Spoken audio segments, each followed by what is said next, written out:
Welcome to a whole new show for the Racer X Podcast Network. It's Daniel Blair's Main Event Moto podcast. I'm Jason Wygant, welcoming Daniel to the Racer X Podcast Network family. We also want to thank our sponsors who are helping make this happen, including Maxxis Tires. Now, look, you already know that Maxxis delivers the best tires for your bike, including that Maxxis MX ST tire developed by Jeremy McGrath. But did you know Maxxis also offers high-quality tires for your car, your light truck, your trailer, your ATV, your mountain bike, and much, much more? Pretty much everything. So Maxxis Tires, they'll help you hook up, pull the whole shot, and beat your competition in any terrain or conditions. Just ask the king, Jeremy McGrath. To learn more, go to Maxxis, MAXXIS.com. And this podcast is also sponsored by Ets Racing Fuels. With unmatched consistency and performance, ETS powers some of the most winning teams in motocross and supercross. Now, you probably know the names of the riders, but why don't you know the name of the fuel? Why? Because champions don't give away their secrets. But now, with ETS's new online ordering system, you can have ETS Racing Fuel delivered right to your door, your shop, or racetrack. So it's easier than ever to get ETS's championship-winning performance in your tank. So whether you're racing a two-stroke or a four-stroke, two wheels or four wheels, visit ETSRacingFuels.com and you'll have your own winning secret to keep. ETS Racing Fuels, the most winning fuel you've never heard of. So now it's time to hand over the keys to Daniel Blair, his producer Joe, and whatever other wackos they can bring into the studio for the Main Event Moto podcast. But first, our theme song. No, just kidding. The good music is on the Exhaust podcast that I run. Daniel was in a rock band, but his music's probably terrible. At least he's good at talking moto. At least I hope. We're going to find out right now. Thanks for listening to Main Event Moto.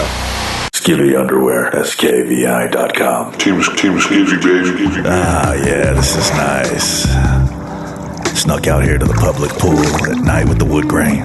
Team Skivvy, baby. What was that? Team Skivvy, baby. What's up, Scummy? Founder of Skivvy Underwear, right? Team Skivvy, baby. Yeah, Team Skivvy. Team Skivvy, baby. Team Skivvy. Skivvy Underwear, I get it. Team You don't Skivvy, have to baby. keep saying Team Skivvy, it. baby. Dude, you're so... Man, just get off me. Let me go. Team Skivvy, baby. Team Skivvy, baby. Yeah, Scummy, you don't have to try to drown Team me. Skivvy, baby. Yeah, I get it. Team Skivvy. Team Skivvy, baby. Okay, all right. I'm gonna get some Skivvy Underwear. You're listening to the Main Show, a Main Event Moto podcast, powered by Nature's Bakery. Time for 1, 2, 3. Episode 123 of Main Event Moto. Brought to you by Nature's Bakery, Fly Racing, Skivvy Underwear, Mika Metal, Scott USA, No Toil, Honda, Cowie, KTM of Modesto, Guts Racing, EMT Racing, Key Bar, Rep Racing, and Motosport.com. What's up, boys? Either one of you, go ahead. I was waiting for the man Joe over here. He's wiping his tears What's still. up? Oh, God. So, Joe, already. the Raptors are up now. Bro, I've 4-2. already forgot about The it. Raptors are up 4-2. Are you worried yet? Not even worried, bro. Yeah, you shouldn't be. Actually, There's you should nothing be. to You know worry why? about. Why? Dynasty's over. Oh, God. Tell me it's not. It's not. They all died. KD's dead. Is Clay dead? No. They're all dead. It's all Dynasty's good. over, Congrats dude. to the Raptors. You guys are funny. You moving to Toronto? No, I wouldn't mind it. Toronto seems kind of cool. You're the least fair weather fan. You're a diehard loyalist to your people, That's so why you're fine. it's all good. But no, that was an ugly series a little bit though for you, man. I got it. You got to admit, Brutal. It was. It was. You've watched every game for how many years? Oh, geez. 20, 25 years. Those were 4 hard games to watch. Very hard. Too many injuries, man. It was crazy, you know. But it is what it is. Well, Roll with it. roll with it. Congrats. Let's introduce Snap-on Dan, Yeah. who's got to be on cloud 9. Just Kawasaki's winning both classes. He's in here probably just. I don't know. What are you? Well, I mean, I can't lie. I got pretty excited yesterday when the old green bikes were up front all day and took both overalls, and I knew I was coming in here today, and it's going to be a good day. Yeah, it's going to be good. We'll talk about the racing. A lot to talk about. Start with where we all agree, because the first thing that was said when we all got in the studio was, because we got the races playing in the background, right? What did we all agree, Dan, right when we sat down? This track was the best track of the year. Yep, And so far this year. Raise that easy. mic up a little bit, Dan. provided the you go. best racing I think that we've seen for Yep. sure. And what do you think? Because I think we're on the same page there too. I believe the reason that the racing is so good is hold on, Joe's adjusting me here. Joe, can you come over here and adjust me too? I got a little tightness here in my You're a lower little too much to the back. left, Dan. Yeah, I got a little right back issue going on. Come adjust me. No, but if you watch the race, the track is hard pack essentially. It's firm. It's not ripped super deep. The guys can go everywhere. There's multiple lines. You're not a little bit of dust coming off the back tire off the jumps. You're not slot car racing, and it's like the MXGPs, man. You watch the MXGPs, and most of the tracks are this way, and they provide great racing. And I don't understand why in America we feel like we have to have these super deep, gnarly, ruddy, bumpy tracks because they suck for racing. Yeah, I think you know what it is? It's a trend that you get caught up in, and that's just the go-to. Here's how we do the tracks. We dig them deep. We water, whatever.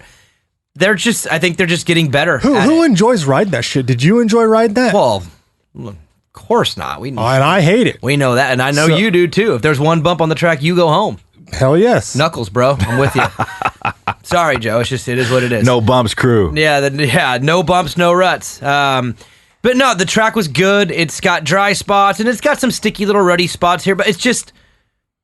It was the word, I'm going to use the word dynamic, is what the track was. And just the way it looks and the hills and the off camera, it's just cool. And and it sucks because I've only been to Mount Morris twice in my life. Both times were full-blown mudders, like really bad. Like not like sloppy, like barely rideable. So I've never been able to even be there when it's like this, when it's just everything's green, the sun's out, a little bit of cloud coverage. Look at that. I love it. Deep ruts, optional lines, up the hills, down. It's just, I don't know. Maybe it's just because it's our first East Coast track that it just has a different look to me. And it just looked awesome. It was perfect. The racing was good. Track was good. Mixed results. When you have guys going 6-1 and 1:15 and Tomac winning with a 3-2, Webb, Anderson.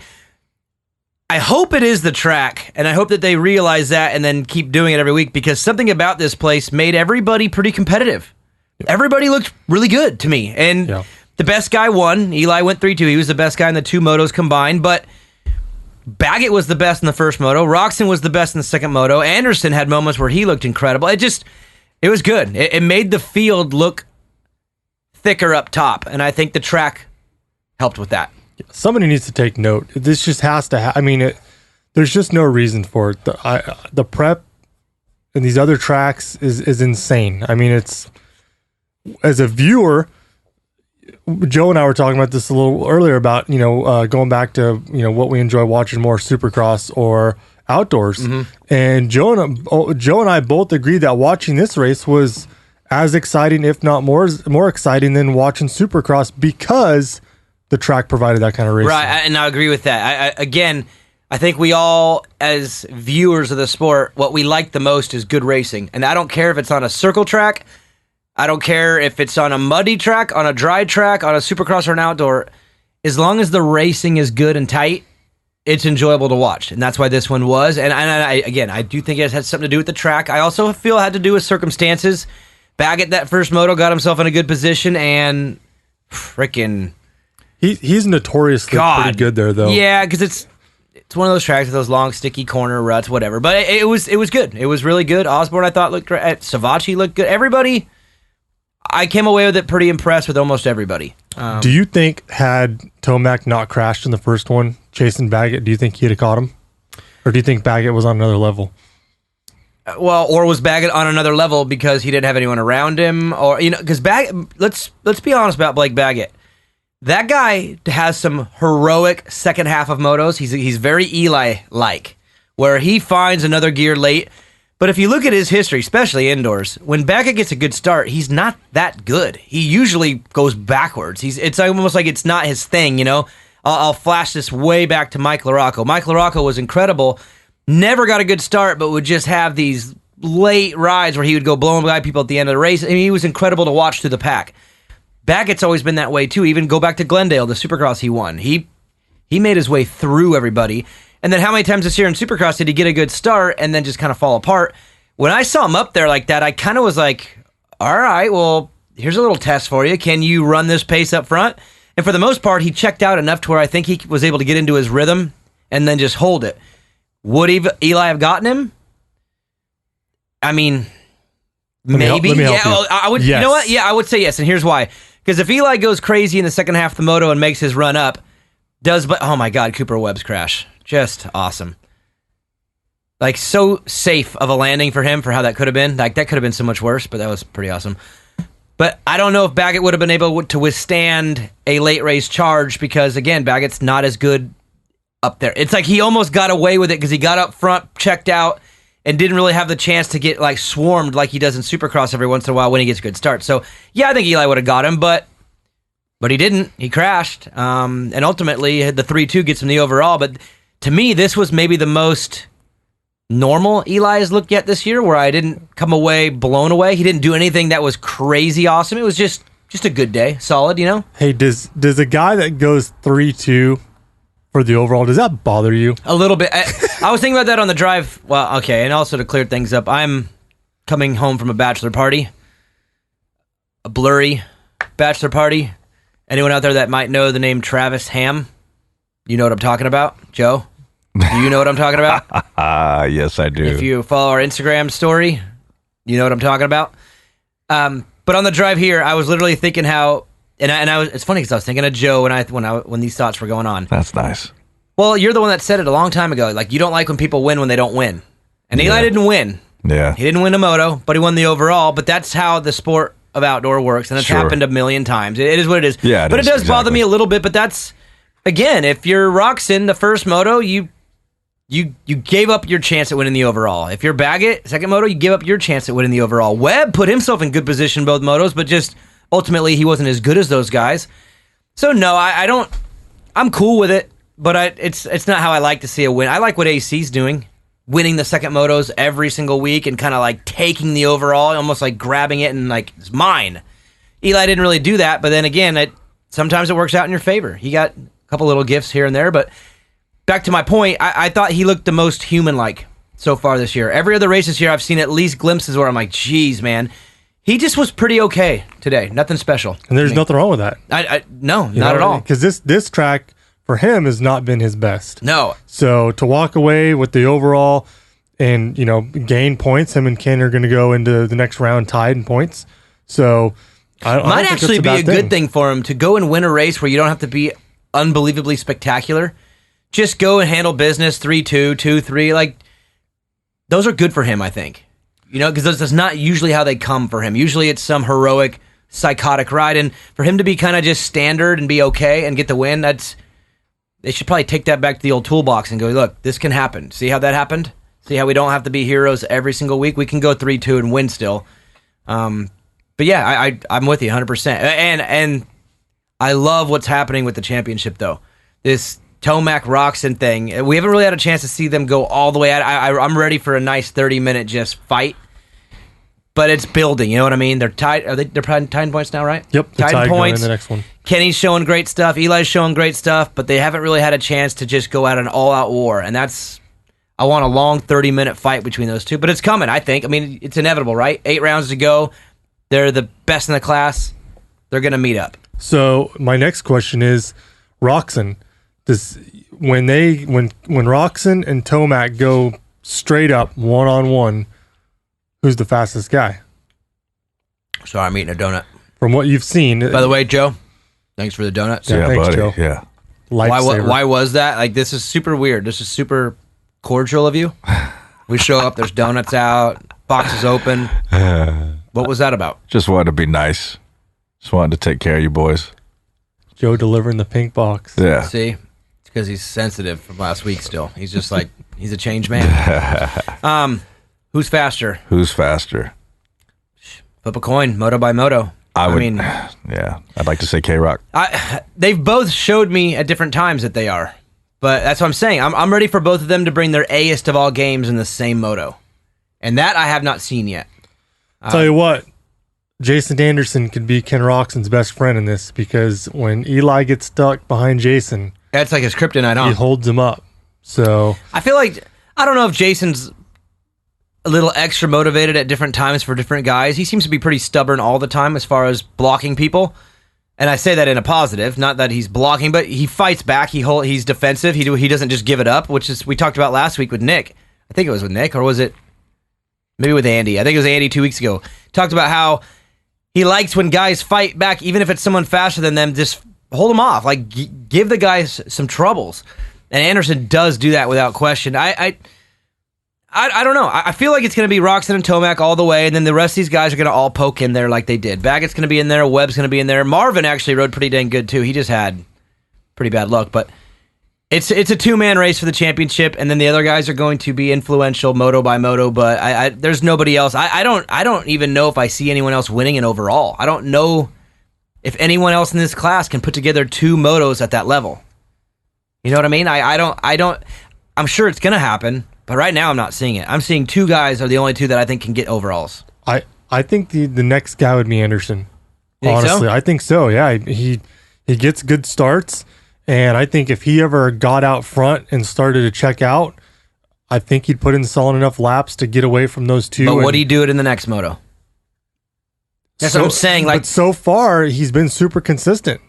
So maybe he just needs that extra spark of confidence running up front. And the right track. And the right track to take an overall. But the rest of the guys, I don't see it. I'm actually kind of... I thought Marvin was going to be a lot better. A lot better. And he's been okay, but... Does Osborne get a moto win? Let's just do motos. I don't think so. Webb? Unfortunately, I do not believe Cooper will either. Really? No. Wow. I think the bike looks horrible outdoors. I think he does too. I think him and Marvin's both do. It looks like he's afraid to ride it. If you watch the thing, it's all over the track. It's real reminiscing of the Yamaha outdoors. In a different way, though. The Yamaha's a big, bulky bike. This bike looks like it did in Supercross. It's all low and little. It just looks stiff and rigid to me. It almost looks too light and stiff and rigid. He looks like he's just bouncing around all over the place. Like he's having to work a lot harder than everybody else. Ken's bike looks... Man, they got that thing figured out pretty good. He said something, though, silly on Instagram. Oh, my God. Where's my phone? I have to look it up. Did I even bring my phone in here? Yeah, there it is. He said something that... I don't know. I don't know if I'm bothered by it or not yet. Let's see if Joe's bothered by it. I just remember reading it and kind of being a little slightly annoyed. Oh, yeah, here it is. Ken Roxon 94 on Instagram. Boy, what a day. Struggled all day until I went back to my base setting for second moto.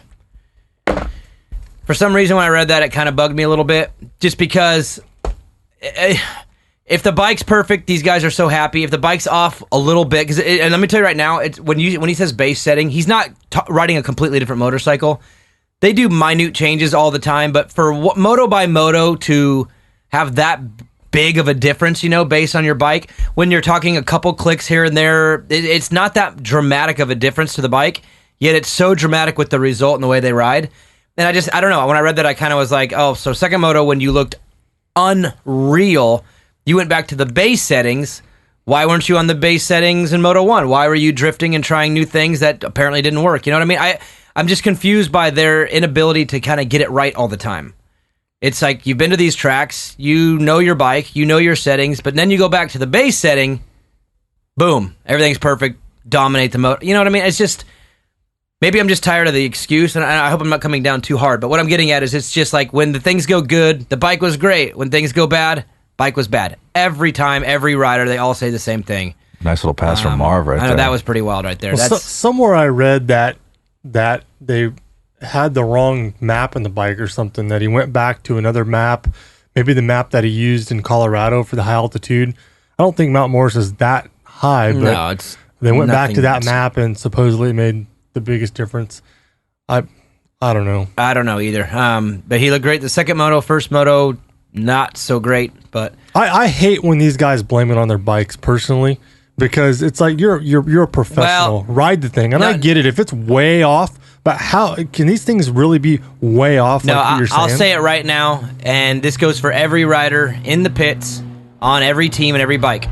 If you have a problem with your bike, then you have a problem with you, because you set the bike up. You don't just show up and someone else does all the dirty work. They go, here's your bike, and you ride and go, oh, this thing sucks. You're the one who does all the work. You're the one who tells the crew chiefs what you want, what you don't like.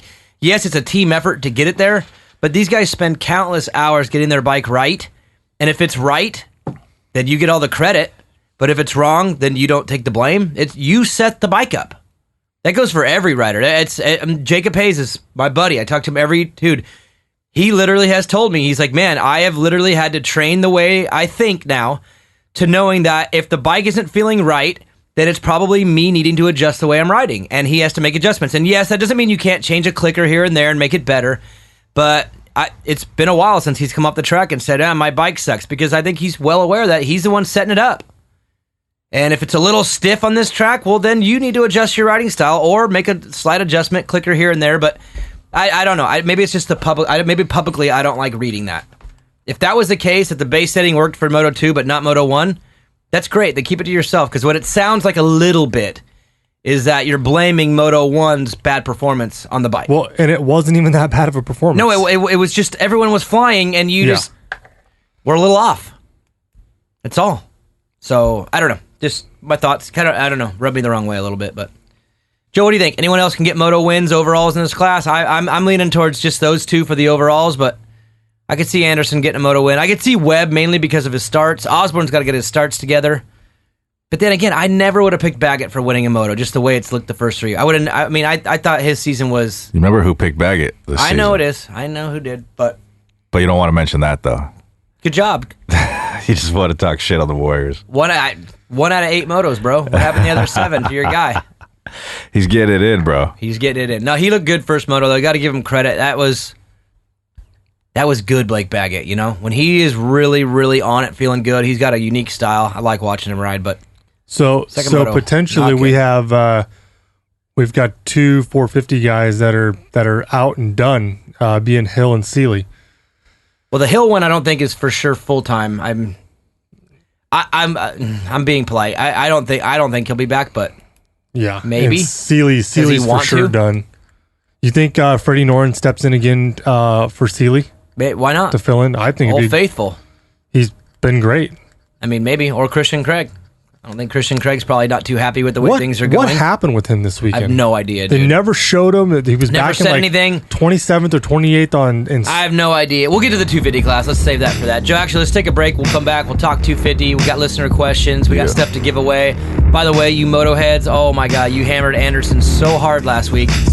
Took him about 2.5 days before the old text came through when he finally figured out what happened. But I appreciate it. You guys are awesome, and we're going to blast someone else this week. I just don't know who yet. Joe, let's take a break. Main event moto. Let's be real. Kids and adults like things that taste good. What if you had a food that tasted unreal and was healthy? Dad, get me some Nature's Bakery. What flavor, Evan? Any, duh. Seriously, my kid is a pain when it comes to track snacks, but since we started eating Nature's Bakery, it's gotten a lot easier. But Dad, don't you always call Mom a track snack? That's not what I mean, Evan. Make sure you eat Nature's Bakery when you're at the track. Main Event Moto Podcast. Ooh-wee. Let's talk some 250. We'll start where we left off with Christian Craig. I don't know what happened with him, but if you're a Geico, how happy are you right now, Dan? You got Chase Sexton in third, Hunter Lawrence getting a moto win and a second overall. Both of them very young. You're pretty happy with where you're at. Of course, you'd love to have J-Mart out there. You'd love to have Christian Craig 100% or riding at 100%. You'd love all that. Yeah, but you've got those two up front battling, and they look good. And this was a track that I felt was going to be good for the Hondas, just because it's so surprisingly technical, and those bikes looked pretty dang good. Hunter Lawrence looked awesome. I'm still not all the way sold on him because I need to see 2 weeks in a row before I take the bait all the way. But man, when he's up front, he does look like one of those guys, doesn't he? Man, I'm sold on Hunter Lawrence. You all in? Yep. Joe, look at you shaking your head too. Yeah, I'm all in, dude. I like that guy. Do you? I mean, he put in a good performance a couple rounds ago, where he could have got that moto win. And you got to remember at Paula too, he had 2 good motos going. Him and Jordan Smith crashed out early. So let's be fair, that was probably going to be a 2 good moto day. Yes. Colorado laid an egg a little bit. And when I watched him ride at Destinations in Redbud. The kid I was sold then when I saw him ride. He rides with a lot of maturity, and like he almost rides like he's not a rookie, you know. And he's really not because he races the GPs and stuff. Right, so he's not a real rookie. He's a rookie on our tracks and our series, but you could tell, like, he's not a kid. Like, I don't know. I never got to see Masterpole really on TV, but you could tell some of these young kids that really don't understand it all the way yet. Lawrence has got years racing GPs, traveling the world. He's a grown man kid. And what's crazy, you know what I mean? Yeah, and Sexton looks the same way. Even though this isn't Sexton's first year, but man, he rides with so much maturity, and he's super smooth, and he's a lot of fun to watch because he's so smooth, but yet he goes so fast and doesn't look out of control, but kind of does look out of control. Does that make sense? Well, Colorado, he looked perfectly in control as he was flying off the track. I noticed his style and fundamentals, as I've talked about at length, are so good that even when he does look a little squirrely, it looks good. Yeah, you know what I mean? He does. And Lawrence has that same. Lawrence reminds me of that a little bit too. He's very fundamental. He's a good rider, solid, a little squirrely, but also I kind of trust him while I'm watching. I'm not watching him going, oh man, when's it coming? He looks pretty stable and like he knows what he's doing. His challenge is going to be just learning all these tracks because, again, he's not in the running for this championship. In fact, after Justin Cooper's day, is anybody? I mean, I'm being silly, but at the same time, Adam is taking control of this thing. But if you're Hunter Lawrence, and what are you doing? Remember he was holding up the 4? Yeah. Who? AC.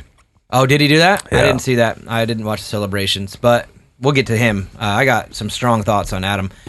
But no, with Lawrence, if you're Geico and you're Lawrence right now, what you're doing is you're taking shots at motos when you got the chance. You're going for it, but you are building up your own base for the future because he's obviously got the skills, the team to potentially be a champion. It's going to take some time to get there. You got to build a little bit, but man, just learning these tracks, that's so new to him. It's different than what he did in the GPs where he doesn't have all day to figure it. I mean, he's on the clock. He's got to figure that shit out quick and then go and win motos. I mean, think about it. He literally rode the track for how long before he went out and won Moto 1? Like, that's impressive. So I can only think by watching him that you're looking at a guy who next year is probably having a Justin Cooper-like year where you're up there every month. You know what I mean? Like, I'm not going to judge him negatively if he's not doing that every week. That's fine for me, I think. Yeah. You know what I mean? As long as you show signs like that it's all making sense, you'll put it all together as you kind of learn the series, learn the sport over here, learn even the systems, like when you go to bed, when you get it's new to him. I mean, he's raced now 4 times in the U.S. That's pretty awesome. I'm sold, man. For the Nationals, I mean. I'm sold on him. And I think Geico has the best team right now. Riders on the track and their bench. I think their bench is really good. They got Shimoda coming up, and they're going to have Jet Lawrence, which is Hunter's brother, which is ridiculously fast. Yep. They've got some guys coming up. If you look at some of the Yamaha and the Yamaha guys and the Cowie guys, there's a few guys coming up, but Geico's bench looks really strong. And they've got 2 with Sexton and Lawrence out there, and Hampshire's putting in some pretty solid rides too. Yeah, he looks great, but he's gone. He's gone. Yeah. I like the way their team looks. I love the way Starr looks, obviously. Ferrandis looked great. Colton Nichols is still... I don't know why I haven't been able to just force myself to accept the fact that he's an outdoor rider, as he's just been so good at Supercross, and outdoor's been just such bad luck over the years that he's never been able to kind of show it, but now he is, and that first moto was incredible. He looked unreal. I mean, he again, not uncomfortable up front. It didn't look like a guy who accidentally got a good start. He looked legitimately like one of them, and that's why he's top 5 in points. He's doing it every single moto. If he gets a good start, he's up there. If he gets a bad start, he moves his way up. Nichols looks great. Ferrandis, kind of quiet on the day. Good day, but quiet day. Justin Cooper, though, I guess we'll start there. I don't know. I mean, I'm hearing some things just from people that were there that are saying that he was struggling with the bike all day, having a lot of bike problems. And this goes back to something that I heard a month or 2 ago that I couldn't believe, is that he is like the worst test rider. Like, really doesn't know how to test his bike, whatever, like is behind in that. Which is weird to me because last year, you would think he'd be 1 year better on testing this year, right?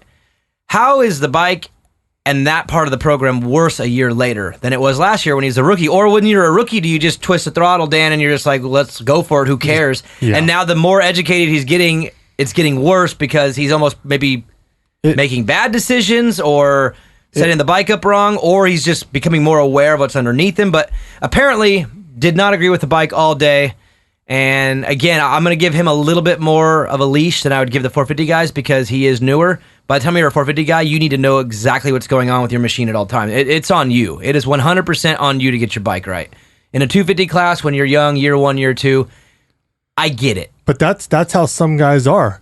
That's how they just jump on something and they start riding it and they don't screw with it and they put in results. And then all of a sudden they're, well, how can we be better? How can we do this? How can we do that? Let's test.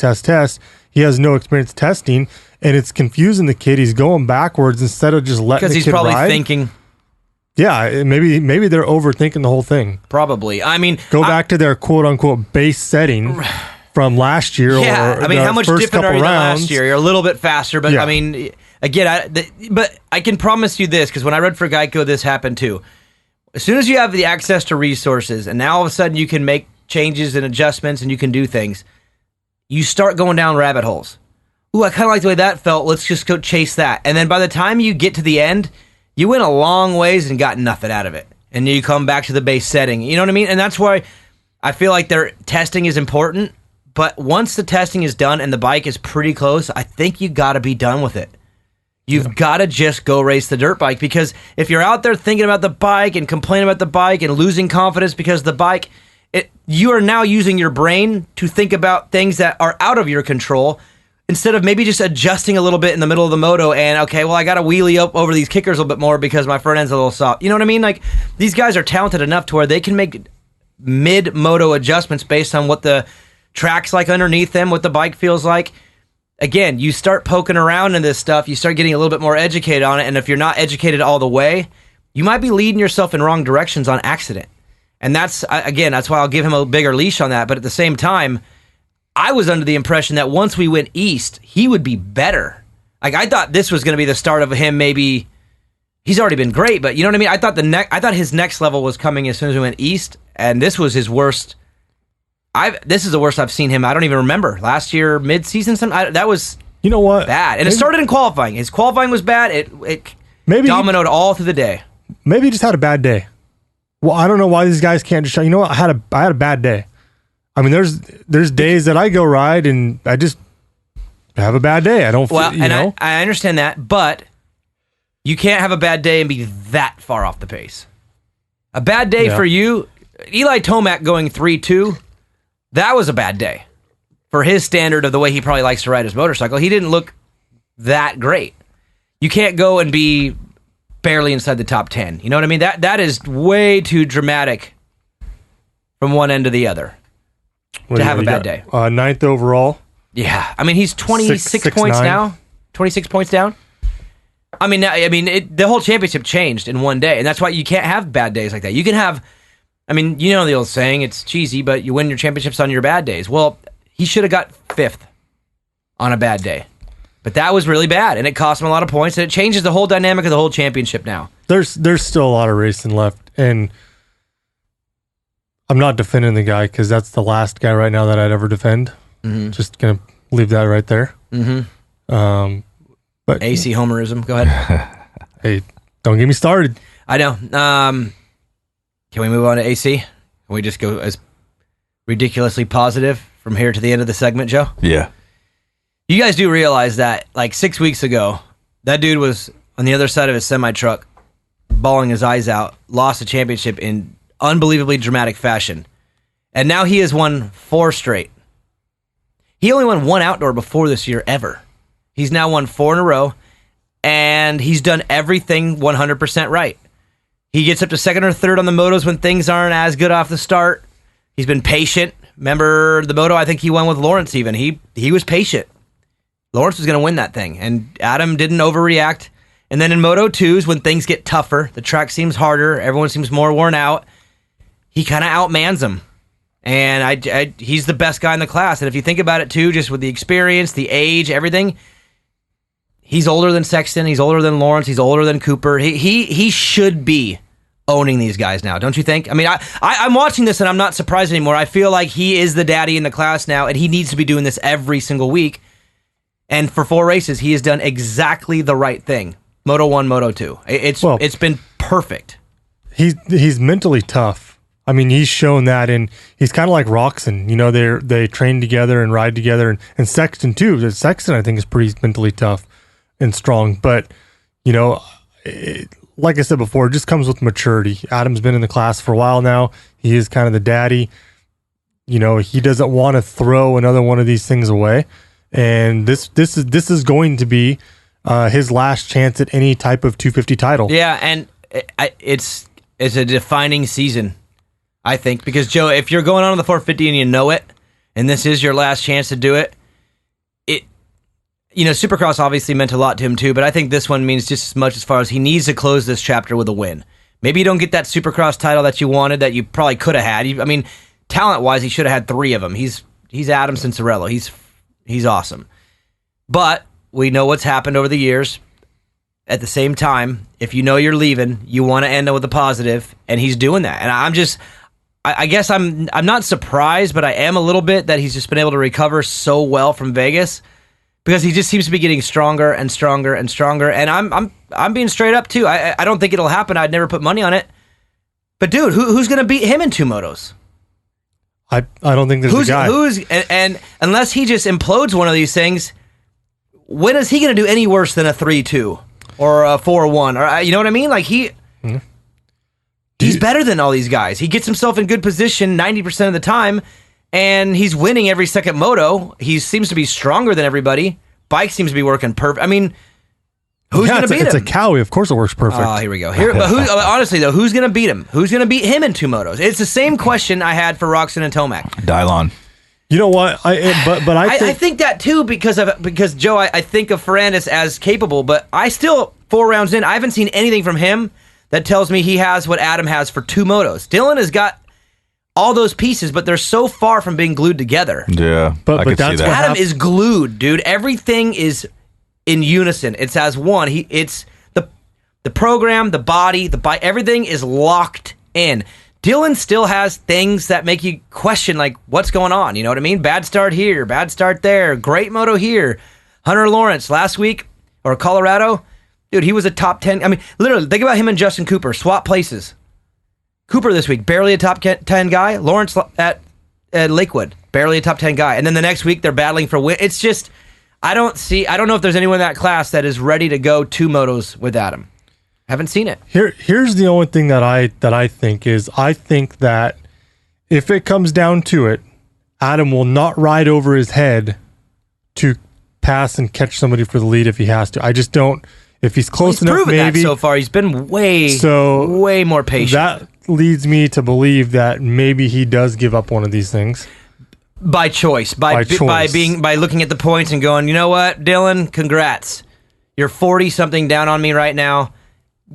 Have your day.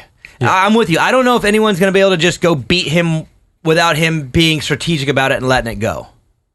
I agree. Yeah. Because on track, I mean, he just has a total package where no one else in that class does. They all look like a bunch of squirrely kids with talented squirrely kids in a class with a grown man.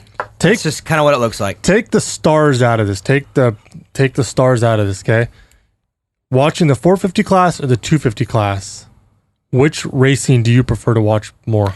Normally 250, just because they're wilder and squirrelier. For whatever reason, though, I'm finding myself super intrigued by the 450 class, just because there's 6 alpha guys out there, and they're all, for at least periods of each moto, going for it. You know, I feel like for some reason I've been more entertained by the 450 this summer. What about you, normal. Joe? Yeah, I would say the same. 450's been a little bit more intriguing because AC's kind of got this locked down. Yeah, although the Cooper AC beef is a little fun, but but it didn't even last. It was because Adam's too good. He's political, and he just moved. I mean, he just ignored it. You know, pretty much the healthiest. It's a long season. Just maintain.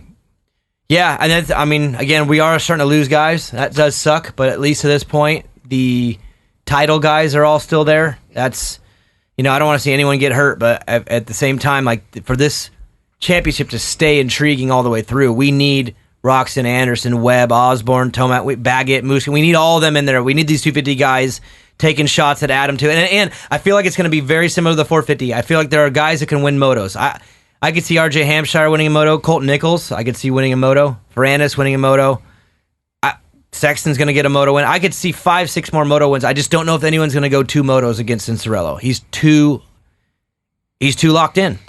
And he's going to have to let one of them. I'm with you. I'm with you 100%. I don't see anyone beating him 2 motos in a row.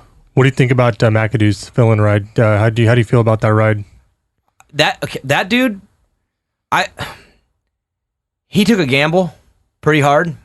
If you look back to the fall, racing in Bercy, Supercross, Paris, whatever it is, racing Australia, like bouncing around, hitting some of these races. Fill-in rider, goes to Geico, fills in, gets 5th in points. For him to not take something in the outdoors or not go race 450, whatever, and just have the patience to ride it out and wait, and then have that team have its issues, fill in, and then to go do, what did he go, 8-6 or 7? What was his final second moto? Did he get 6th second moto? He got 6th. Yeah, he went 9-6 for 7th overall. He, in my opinion, just got himself a deal next year, locked in 100%. It's done I think deal. so. And that he went the gamble route, man. You go as a fill-in rider 2 times in one season. Where does he go? Oh, he'll stay there. Why would they let him go anywhere now? Like, what are you going to do? You're going to lose Jordan Smith and Shane McElrath more than likely. Your team has you're starting all the way over.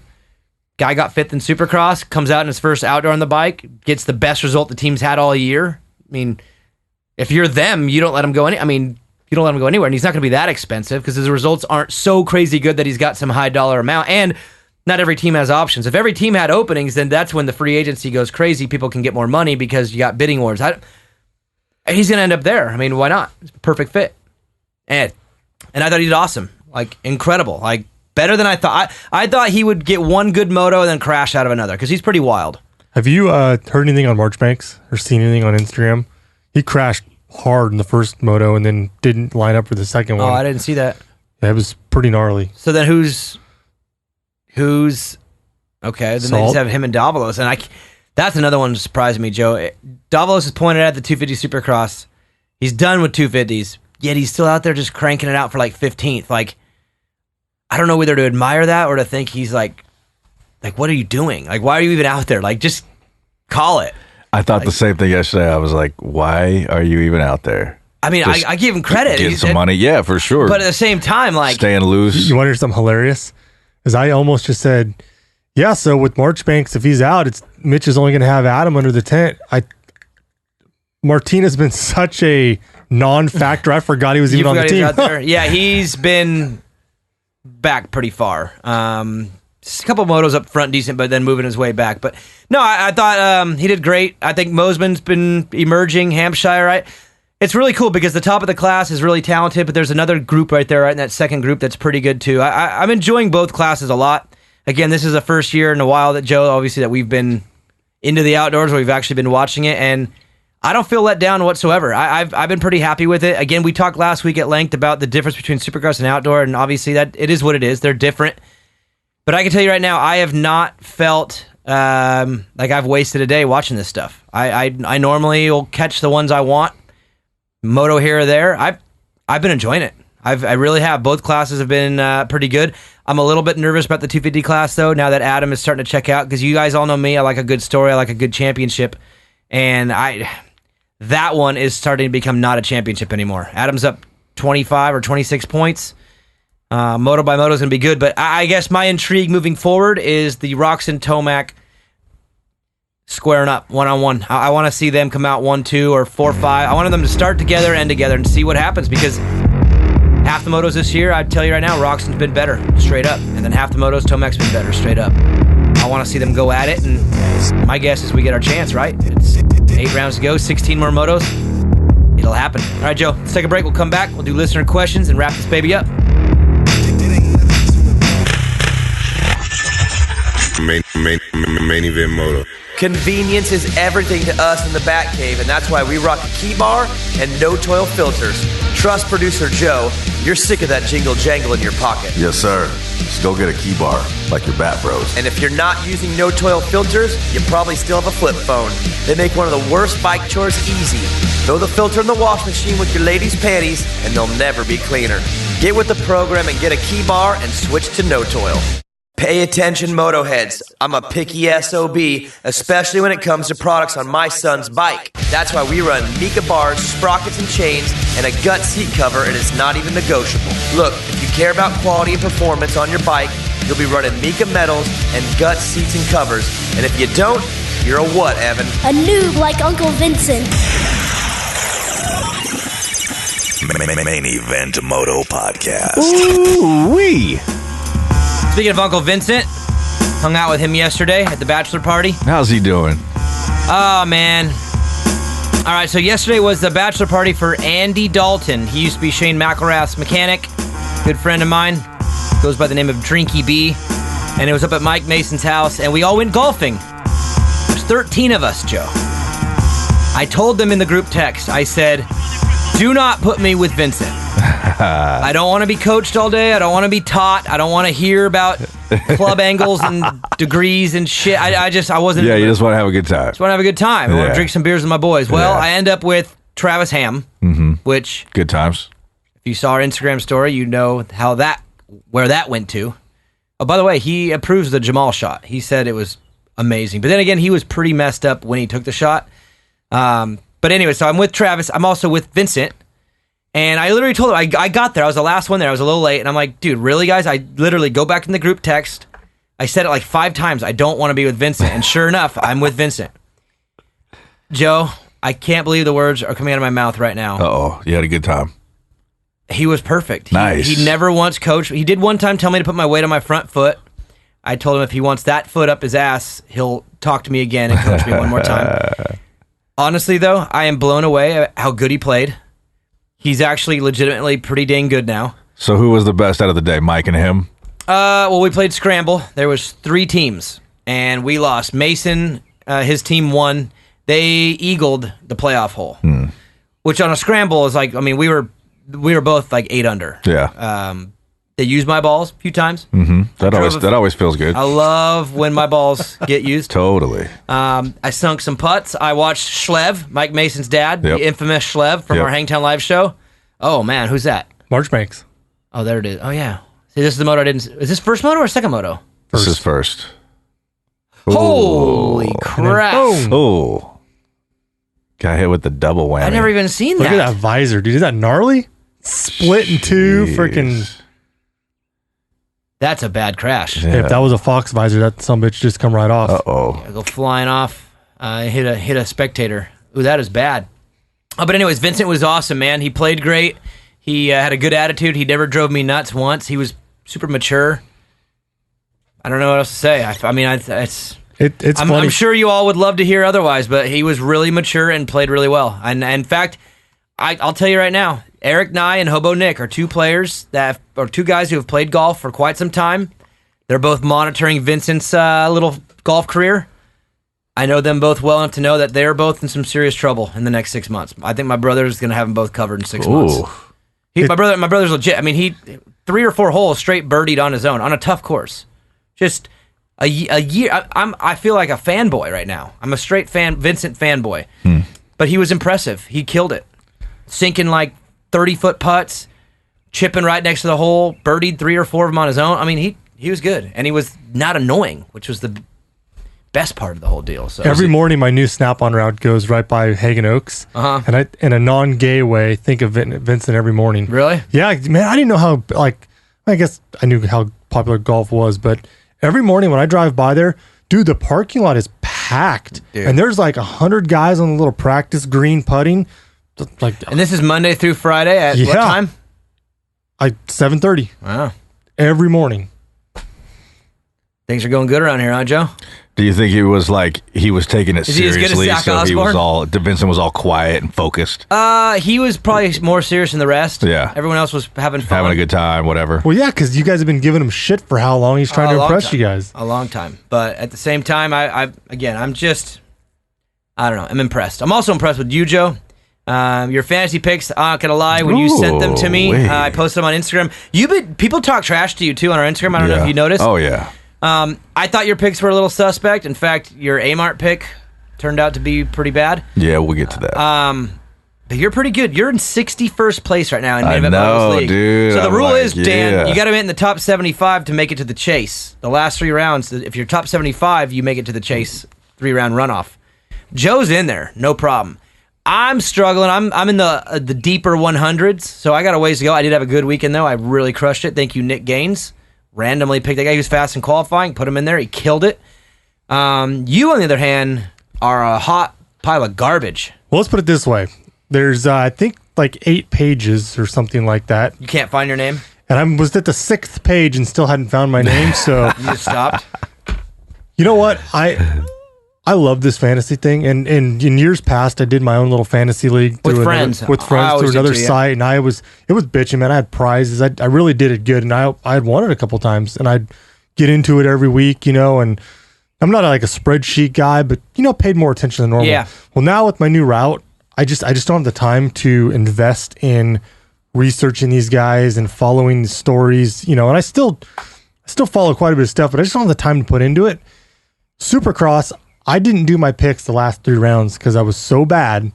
And you know what? I just gave up. I'm getting ready to give up again. Wow, that early, huh? I got 330 points this week. Oh, man. I mean, I had a good week. Nick Gaines came through. Jerry Robin, I picked him, which wasn't smart, but by the way, I am going on Pulpamex tomorrow, or today, or yesterday, whenever you guys listen to this. I'll be there on Monday, co-hosting. I think Eric Pernard's going to be in studio with me again. Really? That's cool. Weird. We always end up together for some reason. It's like, I think it might be our 3rd time, but no, it should be good. Hey, remind Steve where that Jordan Smith to PC thing came from. That's right. At the live show, Joe, check this out.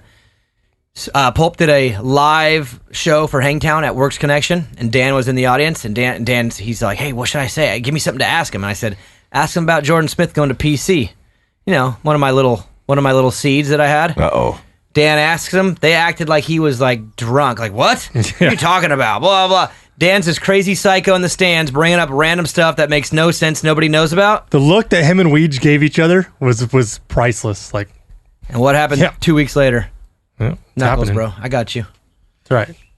I got more, guys. There's more seeds to be dropped, too. I got more for you guys. Just busted seeds all over this place. Let's just say I'm having conversations with a lot of important people during the week, and I know things, and I sprinkle them out. Sometimes I got to do it through people, like Dan. I'm not looking for credit on this stuff. I'm excited. I'm a fan right now. Fanboy of Vincent, fanboy of the sport. All right, let's do our uppers and downers. Joe. Uppers and downers brought to you by Fly Racing. Joe, why don't you go first? All right.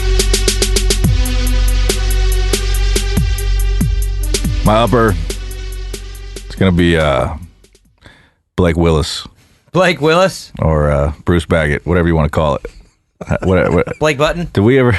I know you mentioned, but I don't understand. I'm sorry. And is that just because he had one good moto, which justifies you telling everybody who's going to be good Boom. This year? That's it. Hammer, meat, nail, son. Do you son. even care if he does good anymore? Yeah, of course I do. I want him to do great overall, but I got K-Rock for the win of the season. That's right. So upper for Blake Baggett. Yeah, he had a great first moto, man. Psycho first moto. Got to give it up. Okay, and your downer. I know what it is. This one's tough. You already know. I'm not down on him. It is Father's Day. I'm down for him. Oh, really? Yeah. Not down on him, but so you want to hear something really cool? Yeah. Dan, you'll know this. So Max Volan's coming up, right? He is a freak show. He's talented, awesome, whatever. But one of the things that makes Max's program pretty good is Talon, his dad, Talon Volan. I listened to Talon this week on Zach Osborne's Shifting Gears podcast, which was awesome. Talon's I love Talon, always have. Talon told me one time, just in passing by at a local track, talking about Evan, my son, and how sometimes he tries, sometimes he doesn't, whatever. He's like, and Talon goes, whenever you have a bad day, just look at yourself first and think, did I do everything in my power to give my kid what he needed to succeed? And you start there. Start with you before you go and like, what are you doing? Why are you riding like that? Start with yourself. Find out, did I do everything in my power to prepare him the right way? Did I take him riding this week? Did I make sure he ate the right food? Whatever, personal responsibility. And that sticks with me. When Evan has a bad day, I always question myself first. And sometimes it's me. Like I maybe set him up to fail a little bit. With that said, Joe, Alex Martin's struggling a little bit. I think we should start with you. That's what fair. have you That's done fair. to contribute We to can this start season? with me. Honestly. Every single thing possible. So it's not your fault at all. Took him riding every day, made sure he had the right food to eat. What's he eat? Making sure he's wearing skivvy underwear. What's he eat? He eats organic vegetables, healthy greens, a lot of So what's happening then? Plant-based diet. So you've looked at yourself in the mirror, and you're fine. I looked at myself in the mirror and I said, yeah. That's the problem. So then what? Yeah, happy Father's Day, give by the that way, guy, to you. give that boy some meat. So what's the problem then? I don't know, man. I don't know. Help me out. What's the problem? So Dan? let me ask you this. Do you feel like a proud dad right now? Always. No matter what. Yeah. It's about effort, Dan. So you're happy with his effort? I'm happy with his effort. I mean, dude, he's not even a but, top 10 guy anymore, really. I know. Help me out. Outside observation. I think we go at You wanna Alex play? Martin this week for the motosport.com giveaway. I think that could help. What should we sell him? What should we need to send him a subliminal message from the Motoheads. $250 free gift card from motosport.com. You know how we do this, guys. We're going hashtag, we're hammering a rider, and then I will pick out of the hat. Hashtag listen to your daddy Joe. No, it's got to be simpler. Hashtag Dad's mad. Dad's mad? Dad is mad? Or is dad sad? Are you sad or mad? Dad's sad. Dad is sad. Sad dad. Sad dad. Is that it? Yeah. Hashtag sad dad? Yeah. All right, Motoheads. You guys have been so impressive. What you did to Steph Curry. In fact, I think it cost them the championship. Joe, you do know that you probably did that. Probably did. Anderson, like I said, it took him a couple days to figure out where it came from, and when it did, he was pretty impressed. You guys impressed him, and if all you that gave him the all hashtag, you know he liked it all. He liked everybody's. They even started another Instagram page, Team Fried Egg. Did you see that, Dan? Yeah. So maybe Alex can start a new page with you guys, Joe. Just father and son Instagram page. But guys, here's what we're going to do. We'll go at Alex Martin's Instagram as hard as humanly possible and just hashtag sad dad. That's it. He'll figure it out. That's it. He'll figure out what the problem is, right? Hopefully. All right. Let's give away some other stuff, too.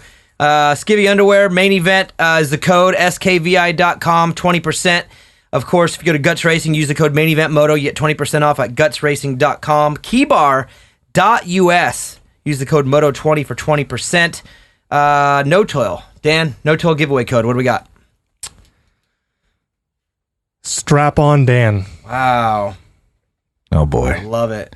You're screwed, too. You- I'll Ryan, never call you anything else but that ever again. You think Ryan's that gonna one? laugh. you I think- took Ryan to lunch last week. Oh, you did? Yeah. You do know that his little chick in the office. Yeah, I was going to say, you think that one will pass?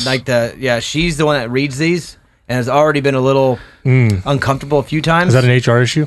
Probably. A little bit. Should we just- in Should SFW. we just name it Snap on Dan then? Nope, it's not cool enough. It's gonna be something funnier. He What do you think, Joe? Strap on down was too far, bro. You don't know anything about this girl. That Dude, could be I have so no limits, offensive. bro. I know you don't. Maybe she does though. Who paid for lunch? I did.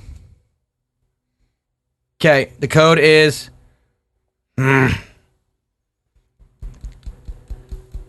Ryan loves Jersey Mike's. That's where we've gone every time. Jersey Mike's. All right, the code's Jersey Mike. Sorry. Go to notoil.com. $100 worth of free product if you use the code Jersey Mike's or Jersey Mike's. Jersey Mike's. Is that place pretty good? Yeah, it's not bad. It's not bad. I got Deli Delicious, bro. Ryan got some. Never mind. All right, Jersey Mike is the code, not Mike's. Jersey Mike, JERSEYMIKE. Hey, speaking of No Toil, I got a.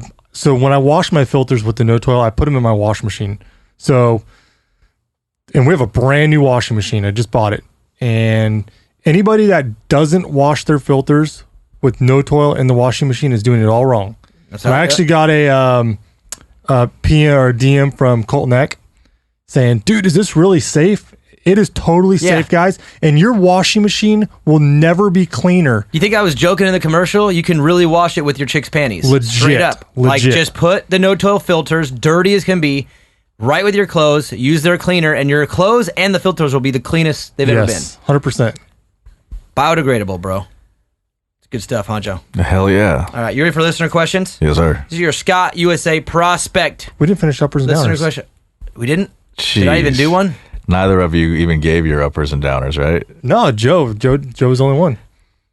I'm a little hungover from yesterday. I forgot.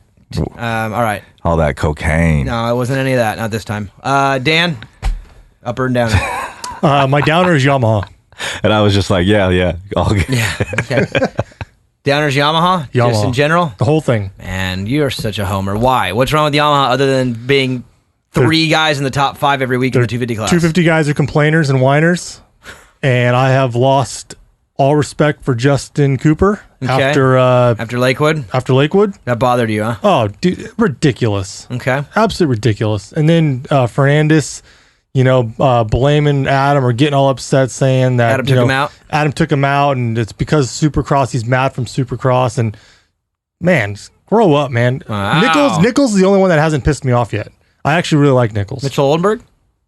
He's all right. Hasn't pissed you off yet? Nah.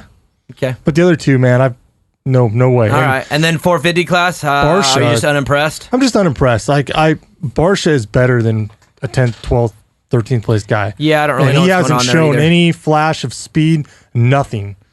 And pretty disappointed. And Okay. Ferris, I kind of expect a little bit more from Ferris. So did I. Not much more, but a little more. Yeah. He's right where he should be. Maybe a little bit better. All right, what's your upper? My upper is Father's Day. Happy Father's Day, DB. Oh, thanks. Yeah, Joe, happy Father's Day. Thank you. Thank you. I know And, things with you and your son aren't going well, Joe, right now. The performance is Things pretty are bad, going but great. it's still good. It's the media trying to drive a wedge between us. Okay. Things with my kid, though, is going really good. I took her to Riverfront, Rep Racing Riverfront yesterday, and she's 3.5 now on the P-Dub, and she's asking for the training wheels to be taken off. Oh, shit. Good luck. The kid is pinned, like full-on pinned, and it's kind of scary, but super, super proud of her. Nice. Proud dad moment. But yeah, Father's Day. I'll Happy pump on Father's that. Day to all the I can guys double out down there. on that as an upper. I'll give that one 2 thumbs up. I was gonna go with Joey Savacci as my upper.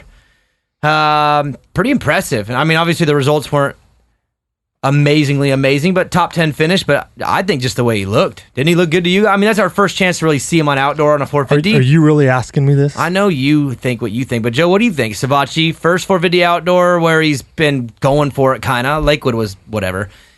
Dude, he was sick. I mean, it was funny because watching him in web battle looked like a 250 battle from a couple of years ago. It looked very similar to like 3 years ago, flashback. And I thought he looked good. I think he's going to get better over time. And I think he's going to solidify himself as a 450 factory rider, which kind of leads to my downer. Cole Seeley, just being hurt.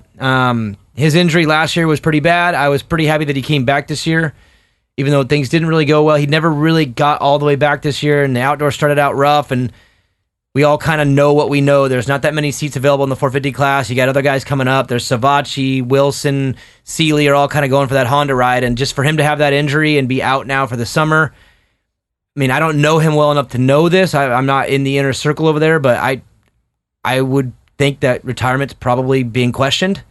I mean, I don't know if he was going to get a ride next year anyway, let alone with this happening. I wouldn't be surprised. I hope whatever he decides is best for him. Cole's awesome. He's had a cool career. He's been great, but at the same time, it's just the nature of the beast, and it looks like it might be coming to the end. And I'm kind of bummed about that, because if that's the way it goes, you just don't want to go out that way. You know what I mean? Whenever you either retire or leave or quit anything, you kind of want to go out positive. And if it ends off of a injury that requires, that's just not a good ending for him. I hope that if that is the decision, that he's happy with it and he's comfortable in his decision. And if it's not, then I hope he comes back and can regain some form and end in a better way. It's unfortunate. I don't like when anyone gets hurt, especially when you look at the circumstances. And for him, I'm kind of bummed. So, speaking of getting hurt, did you see or hear what happened with Hurlings and Cairoli this weekend? No, actually, I saw something. Someone posted something on Instagram, and I was driving, so I didn't see it. What down? So Hurlings on the sight lap of the first moto fell on the sight lap, and somebody ran his ankle over and broke his ankle. Oh, wow. He won the first moto with the broken ankle, and then obviously didn't race the second moto. Wow. And so he's out, and then Cairoli had a big one. And Where were they at? Kegums, and then Cairoli has got a dislocated shoulder. He crashed. Geyser had another big one in the qualifying race, shockingly, and just bounced back like Gumby again. Really? And took the overall with a 6-1. He's the guy. He's the guy in the GP this year for sure. Yeah, I mean, I watched Portugal, and he was pretty impressive there. You know what, though? He's pretty sketchy. He is sketchy, but you know what? The GPs, they're fun to watch. I was telling Joe this earlier.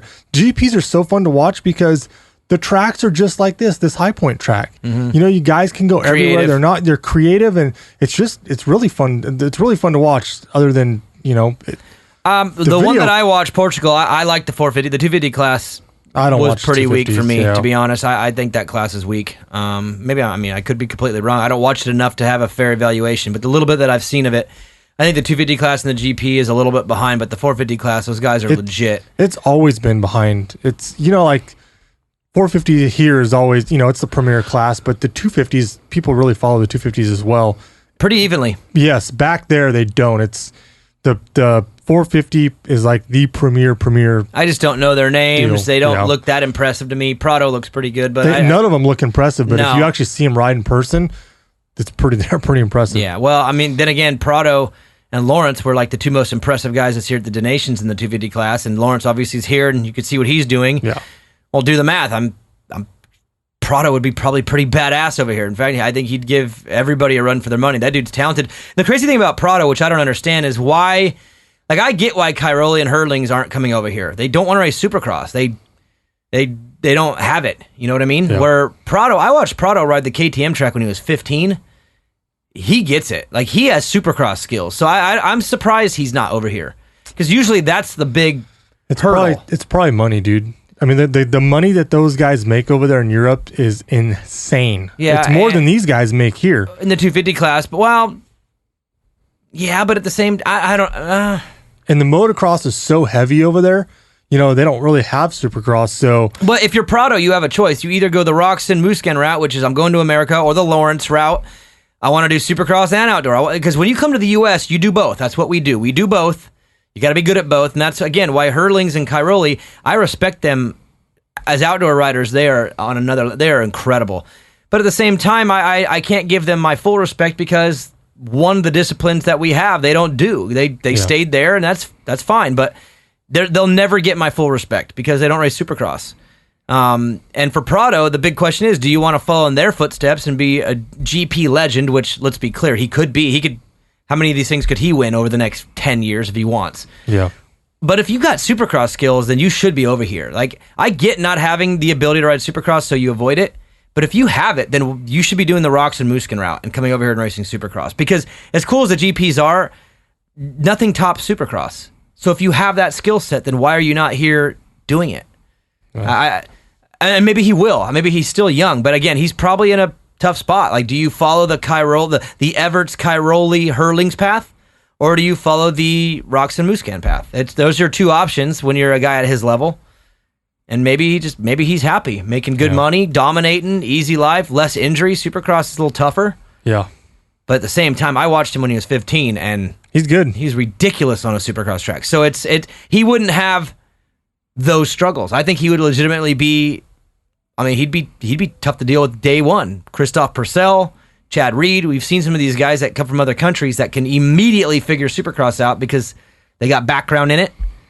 He's one of them. That's why I'd like to see him over here. He to me is more of a Roxon Muscan type. I think he needs to be over here. But I'm hearing two things. I literally hear both things. But at the same time, I hear he's very influenced by the people he's around right now, and the KTM guys over there are. I mean, dude, you ride for KTM in Europe. You're that's royalty. I know him and Cairoli are tight. Yeah. So. Anyways, all right. Yeah, I finished mine. You finished yours. Joe, you finished yours. All right, here we go. We get through those? Yes. Hold on, Daddy. Hold on, Daddy. Let's take a break real quick. Come back. Go pee pee? Yeah. Okay.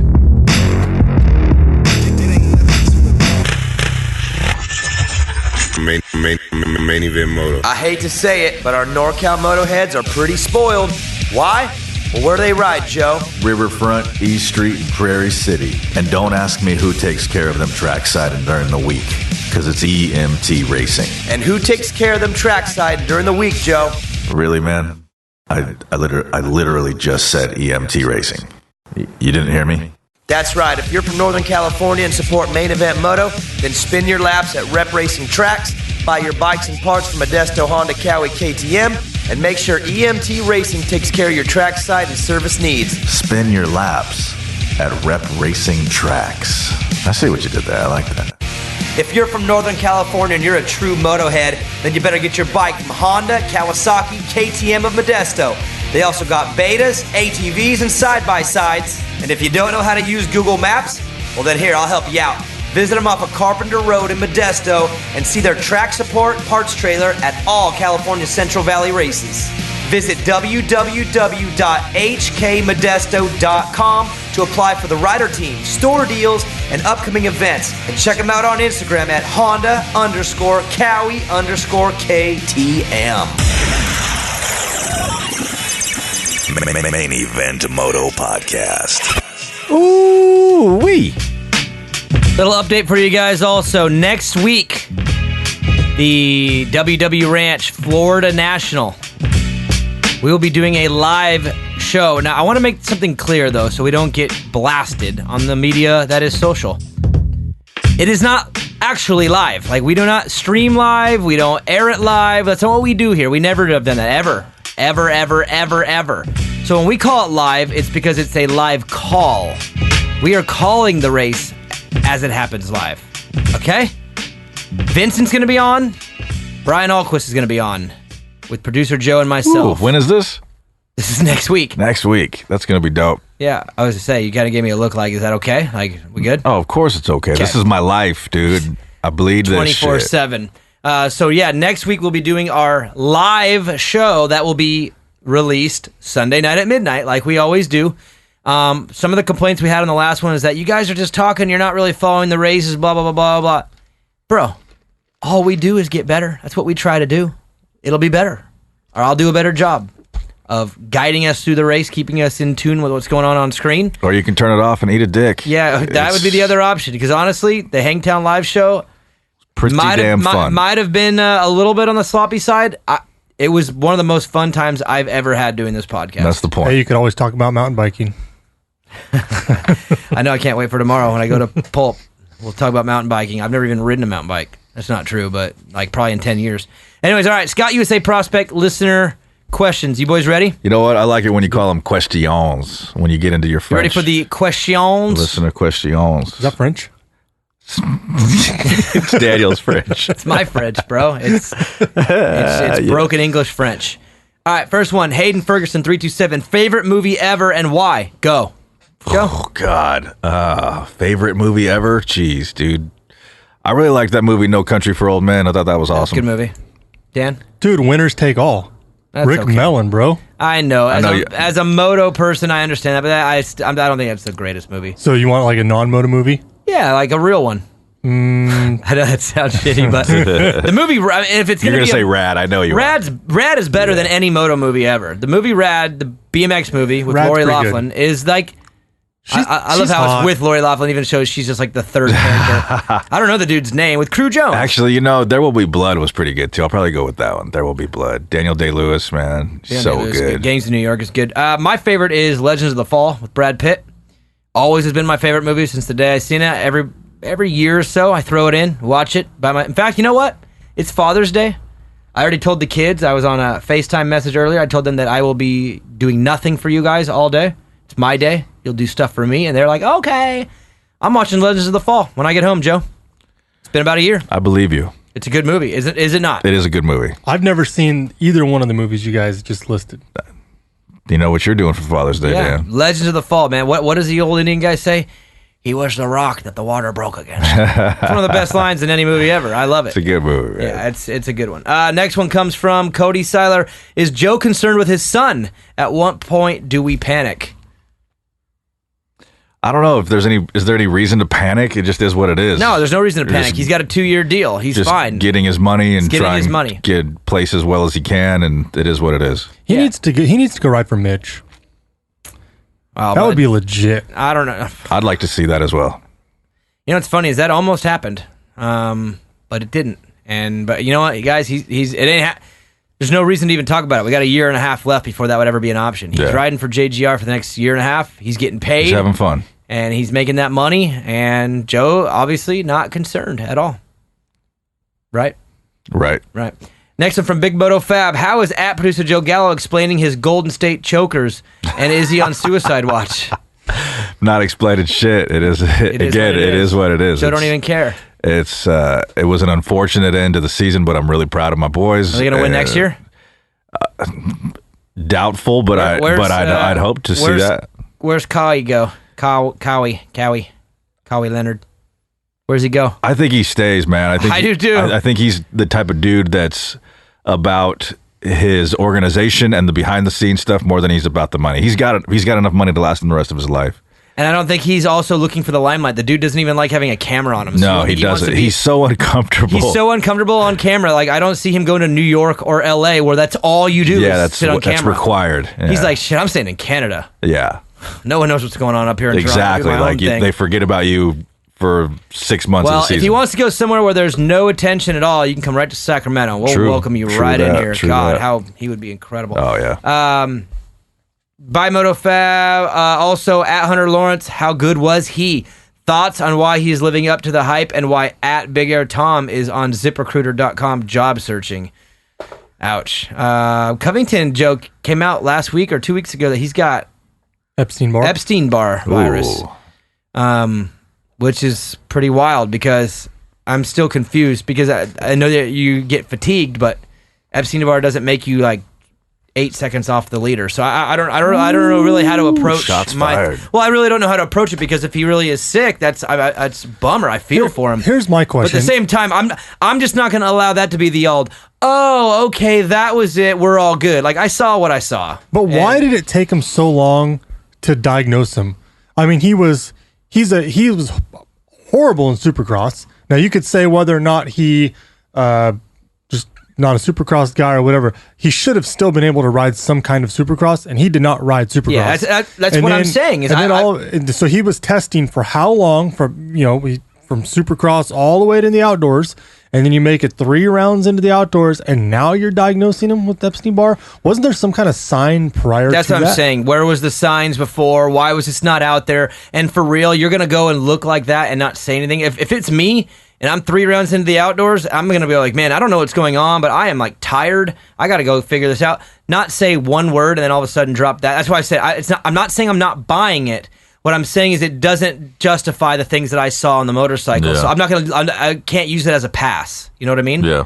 If he was leading every moto and then fading out to 20th, I would be like, something's wrong because nobody does that at that level. There's got to be something wrong. But getting worked every moto from the first lap on doesn't justify it for me. So I hope that if it is the deal, he gets better and I mean, his health matters more than his racing career, but yeah, I'm not going to use that as a pass. So, Greg Fouts 216 is Hunter Lawrence for real. Dan's all in, Joe's all in. I'm pretty all in, man. The guy's got a good personality. He's fast. He looks surprisingly stable to me out there. He doesn't look too crazy. He gives a good interview too. Yeah, he does. He's got a good personality. Learning curve is going to be there. He's got new tracks. He's learning the series, but 4 rounds in. The dude is pretty sick, man. He's and again, if you're Geico, you got to be stoked. You got Sexton, you got him coming up. Big question is, how is he going to be in Supercross? Remember, next year he will be a rookie. He didn't race Supercross this year, so again, he's got a lot of outdoor prep. He was more ready than most, so I got to give a little bit of that to his results. But we'll see. At least on outdoors, I really, really like him. Supercross, I have a 0% clue on what to think. I've never seen him ride it.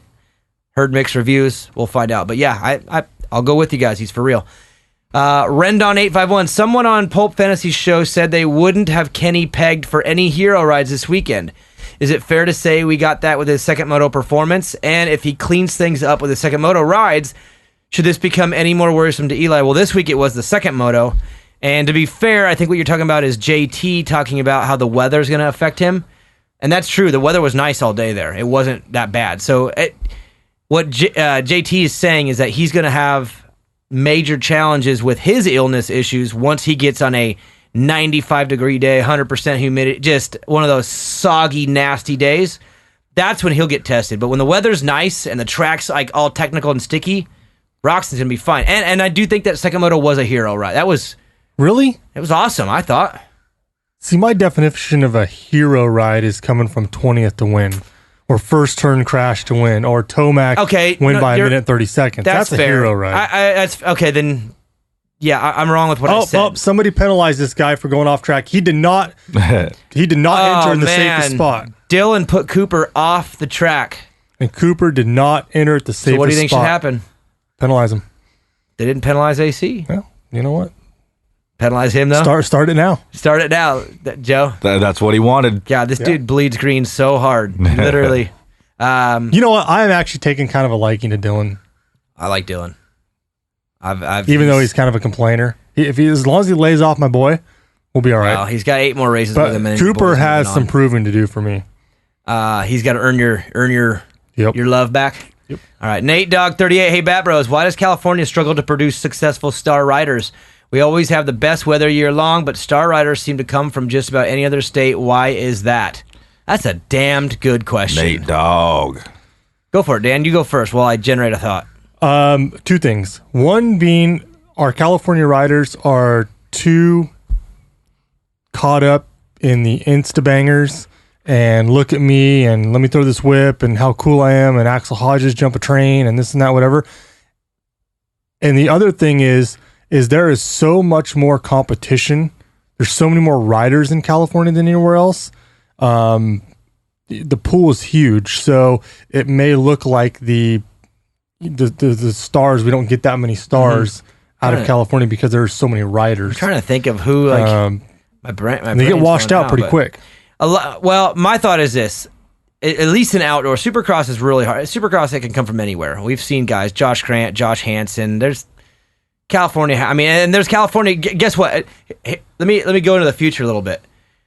Jet Reynolds, Max Volan, Ryder DiFrancesco, Hayden Deegan, they're all coming up. California is looking pretty healthy in the next generation.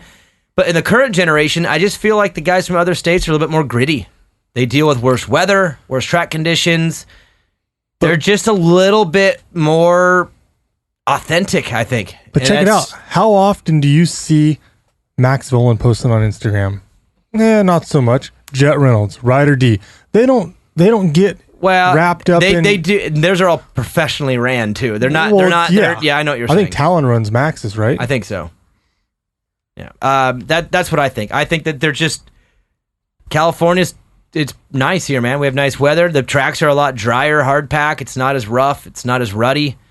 I don't know. Different generations come from different places. You know, it just... Florida seems to be a hot spot. I mean, I guess not really. Cooper Webb's North Carolina. North Carolina's a hot spot. Webb, McElrath, Jordan Smith, I think, is originally from there. I thought he was from Georgia. No, he just was down at Shane's MTF. From North Carolina. Yep. You got Justin Cooper and Brandon Hartraff. They're from New York. The Martins and the Dungy. It comes from different places. But yeah, it's a good question. California is a little light on things over the last decade or two.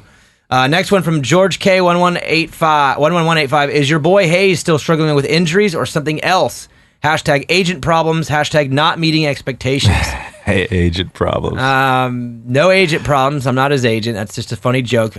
Is he dealing with injuries? No. He just got a late start and he's just working things out. His riding has been better than his results.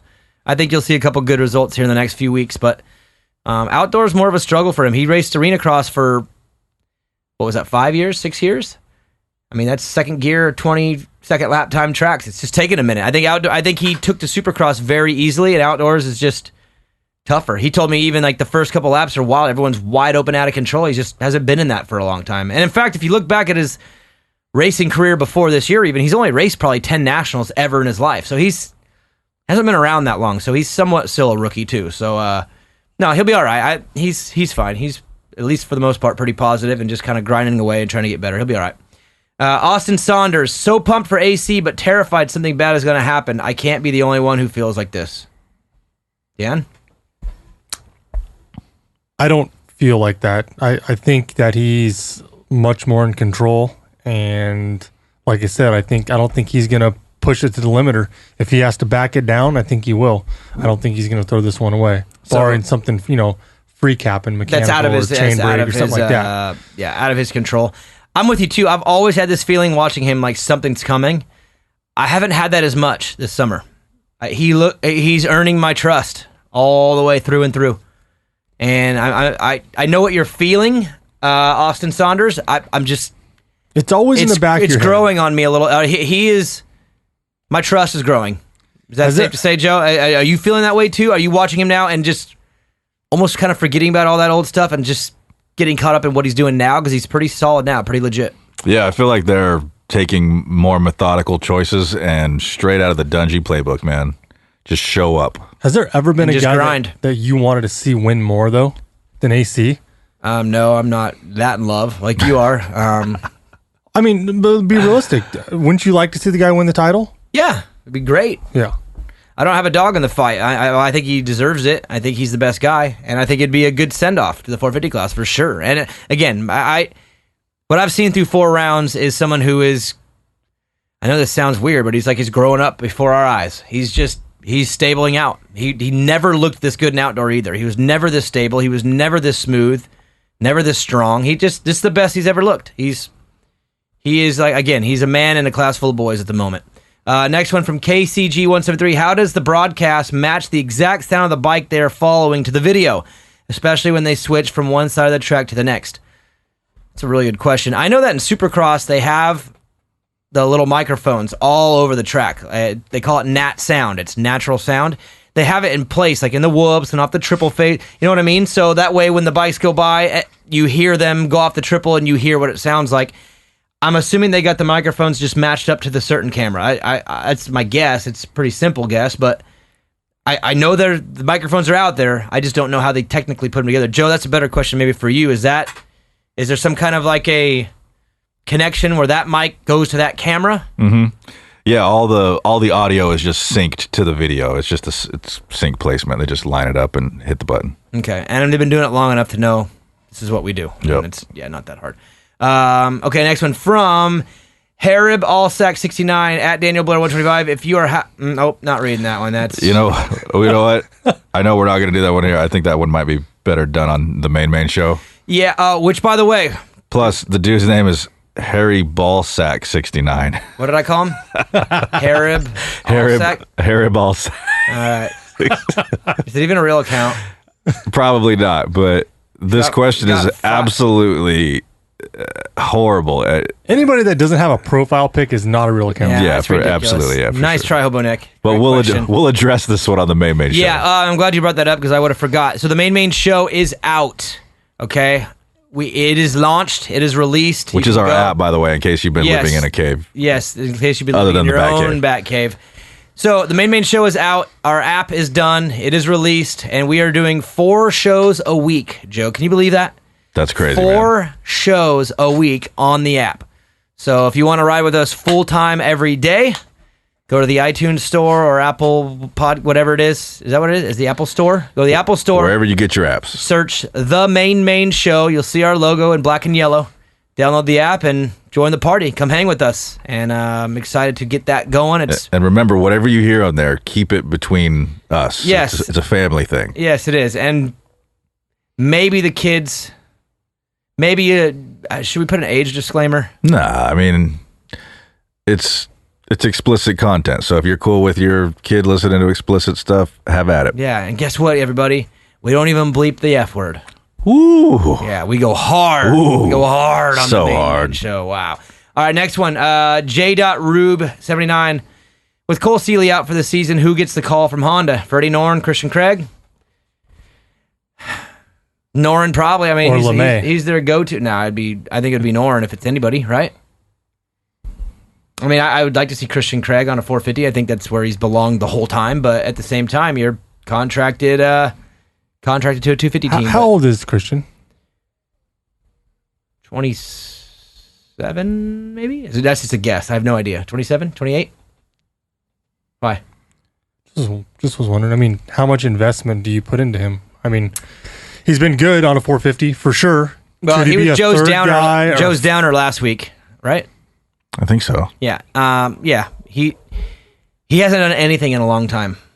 I think he would be a great fill-in guy for a 450 ride. And I don't know as I would invest a ton of money into him as the second guy.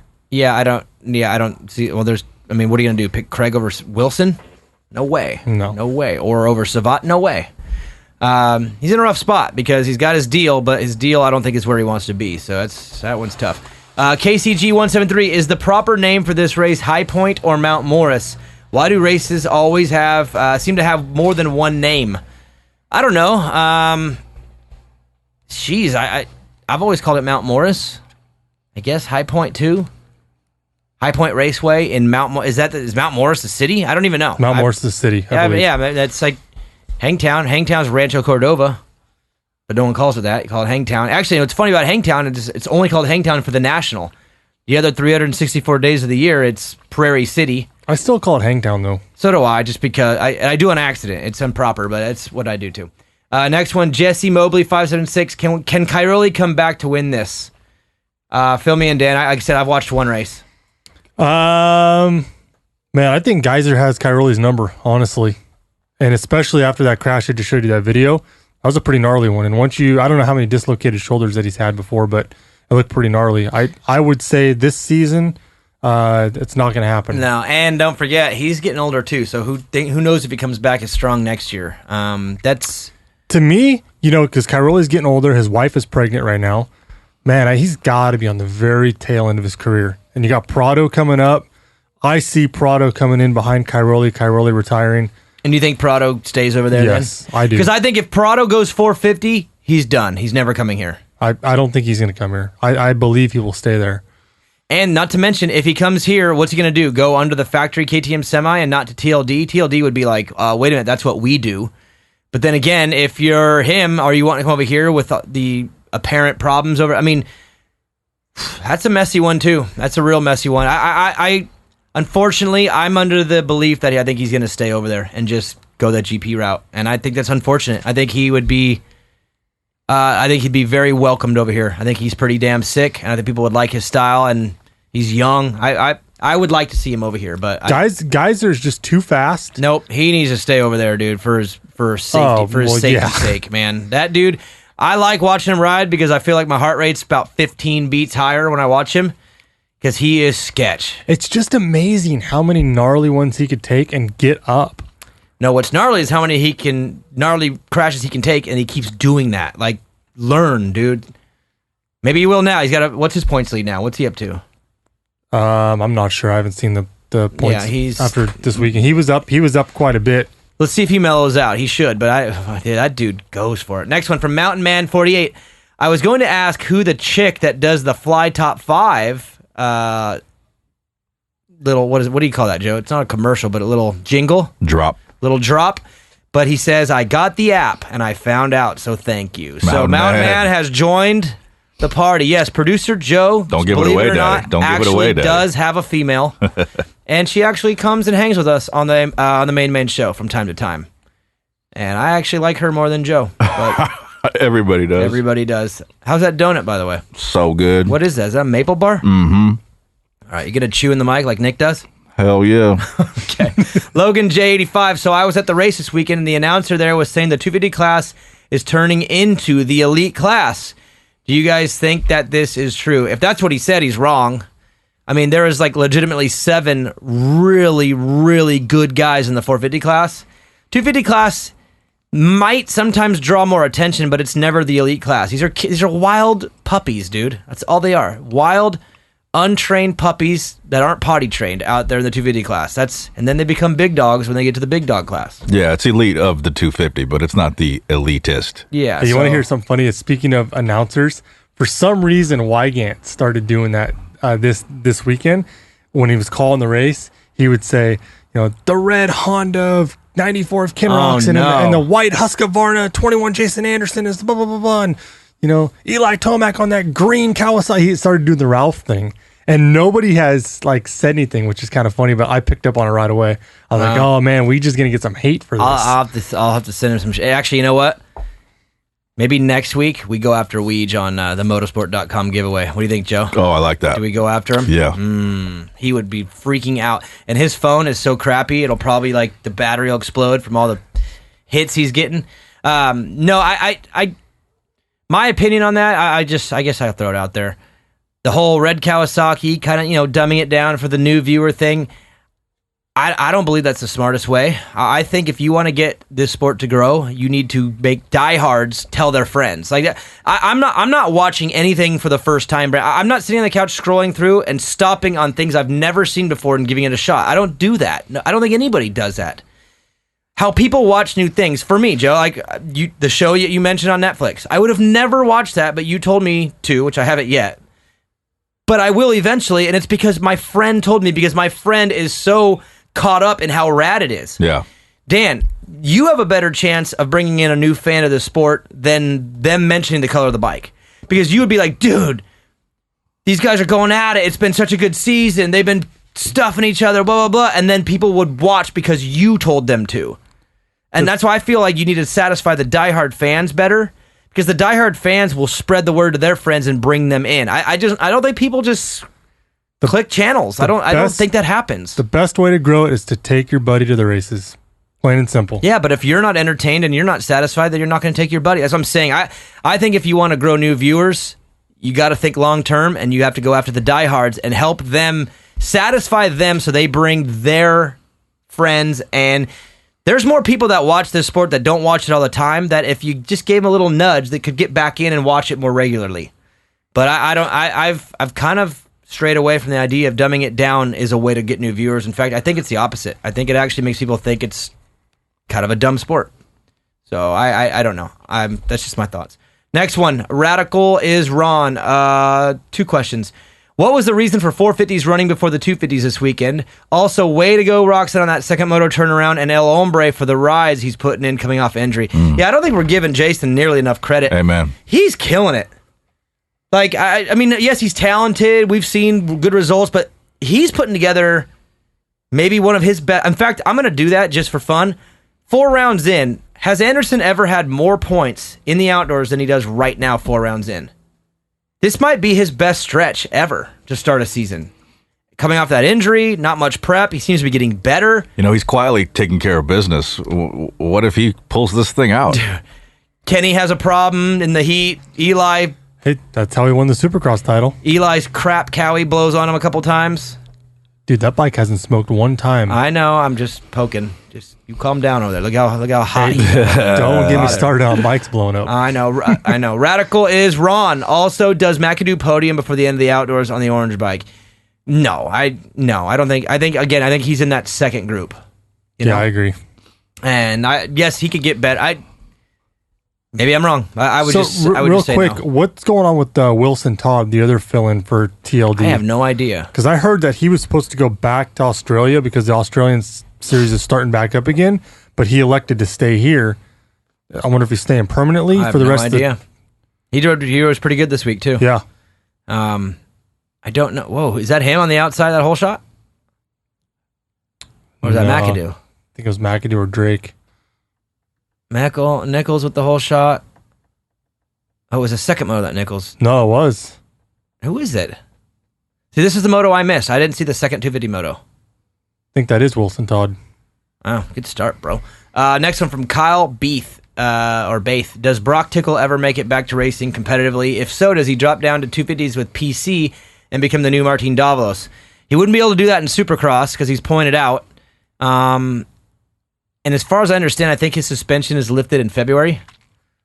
I could see him coming back next summer and probably being pretty damn good. In fact, from what I understand, he's actually been riding and testing. He tests with the TLD guys a little bit.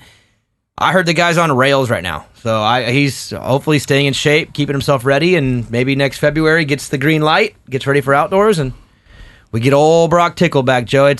Sport's been ugly since he left. I'd like to see an ESPN 30 for 30 on his story in this whole entire situation. I would too. The only problem is he doesn't know the whole situation because they don't communicate with him. I'd like to hire a film crew and just start getting footage and compile a bunch of footage. It's not a bad idea because it would be. Is this a snow job? I mean, my God. Yeah, I say this should be the first Main Event Moto documentary. Dude, don't tempt me. Don't tempt me. What are you going to do about it, Joe? You'd have to leave the cave. You ready for that? I'm ready for that. 30 for 30? Mm-hmm. All right, let's do it. Main Event Moto Productions, the Brock Tickle story. Just a bunch of him modeling. Who'd play Brock? Hugh Jackman? No, the other guy. I just watched the movie The Greatest Showman. Have you seen that? Unfortunately, I saw the first about 5-10 minutes of it, yeah. Unfortunately? Yeah. Well, my daughter, who just signed up for ballet, loves it. So I watched it with her, Joe. Mm-hmm. But you like musicals. So. I don't like musicals. What do you mean I like musicals? I like Disney movies. Oh, that's the same thing. No, it's not. Anyways. Little Mermaid is a musical. Sort of. But what's the other dude in that movie? Zac Efron. Zac Efron would play Brock. Oh, Zac Efron could play Brock. Mm-hmm. Yeah. Let's make it happen. Dude, I'm really concerned I haven't seen any of these movies. I gotta get out more or something. Well, you don't want to see The Greatest Showman. It's only good if you're sitting there with your 5-year-old daughter. Are you into like Phantom of the Opera and? Dude, I love Phantom of the Opera. No, you don't. I do. Shut up, Dan. I've been a Phantom of the Opera twice, bro. I love it. Then you'll probably enjoy this Greatest Showman movie. I watched Aladdin the other day. I did see that. The adult one? Yeah. Is it good? It was rad. I heard the it's pretty adult good. one. Well, like, they're like real people. Yeah. And I know it's not the adult one. You know what I mean? Like they're humans. They're not like little cartoons. Is it good? Lion King's coming out too. I'm probably going to have to see that one. I can't wait for Lion King, bro. It's one of my favorite movies ever. That and Legends of the Fall, huh, Joe? That's right. Pretty similar. Yep. Next one, Pete142. Oh, actually, hold on. Mountain Man 48. What's up, peanut butter and jelly? How's life? I think that's to you. Mountain Man, what's up? Mountain Man did get the app. He did get the app, and how's life? So good, Mountain Man. Always good. I hope you're doing well. Who's the peanut butter and who's the jelly? Oh, I'm all peanut butter and jelly. Yeah, PBJ. I'm both. Producer. I don't even remember how the nickname came about. I don't know. Pete142, what do you think about the post on Vital about @HoboNick, joke on cocaine, and the dude hating on @producer Joe Gallo's sexy ass voice? I did take the bait, Joe. I don't know if you saw it. There was a Vital thread. Every time Nick's on the damn show, there's a thread, and it was the dumbest thing. Cocaine and the dude hating on producer Joe Gallo's sexy ass voice. Yeah. Dan, do you still go on there? Intermittently. What do you think about the I did post? see that post. And I don't know. Man, it's almost like people say shit just to try to be somebody. You know, like actually go out and do something. Well, I'll be honest with you. I used to go on there all the time, and I used to get info.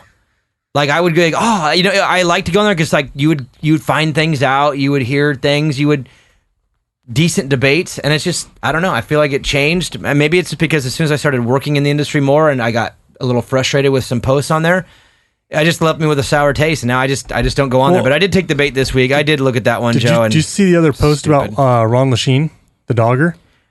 No. What did he do? There was a. Oh no! I did. Yeah. Was he going at a chick on Instagram? He was macking on some young girl, and he was getting tons of hate for it. And it's like, dude, like, the guy's got game. Why are you hating? You see it though, right? Yeah, I did see that. I scroll on there when I'm extremely bored. It used to be something I did all the time. I literally. It's like who has time to find that kind of shit? I don't know, man. Whatever. But yes, I did see the thread. It was silly at best. Next one, McDonald306. If Dylan and Adam switched roles for Supercross Championship, would the result outdoors be different? Would Adam be suffering from Supercross hangover and maybe Dylan 4-0? No, I don't think so. What do you think, Joe? I think we're seeing exactly. I felt like Adam was like extra motivated because of what happened in Supercross. But then there is part of me that thinks that maybe he just got over it and he's just clocking in and clocking out. Like, outdoor is definitely more caveman than Supercross. You just got to go to work and go grunt it out, And I feel like Adam was going to do that either way. So I don't think that there would have been a switch. Dylan would still be getting the crappy starts that he gets. Adam would still be taking care of business. I'm moving away from the thought that Vegas has anything to do with what's going on right now. I'm starting to move away from that. I think there's a little extra fire in AC's belly because of what happened. Still, though, you're 4 in now. I would say that this is about where it starts to wear off. Okay, and now, so that little juice was a good kickstart, and now he's in this series. He's not in that series anymore. He's not living in that series. He's living in this one. I do think he probably came out with a little extra, motivation. But now we're 4 rounds into this thing. It's outdoor time, and I think he's just living in this series. And Dylan gets bad starts, Adam gets good starts. And I don't think there'd be a switch.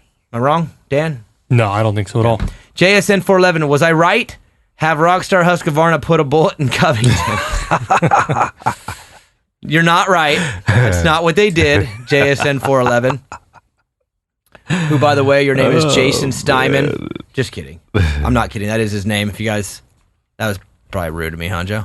No, if it's on there, it is what it is. I know. Sorry, JSN. But no, that was funny, but no, he's as much as we wish they had. I'm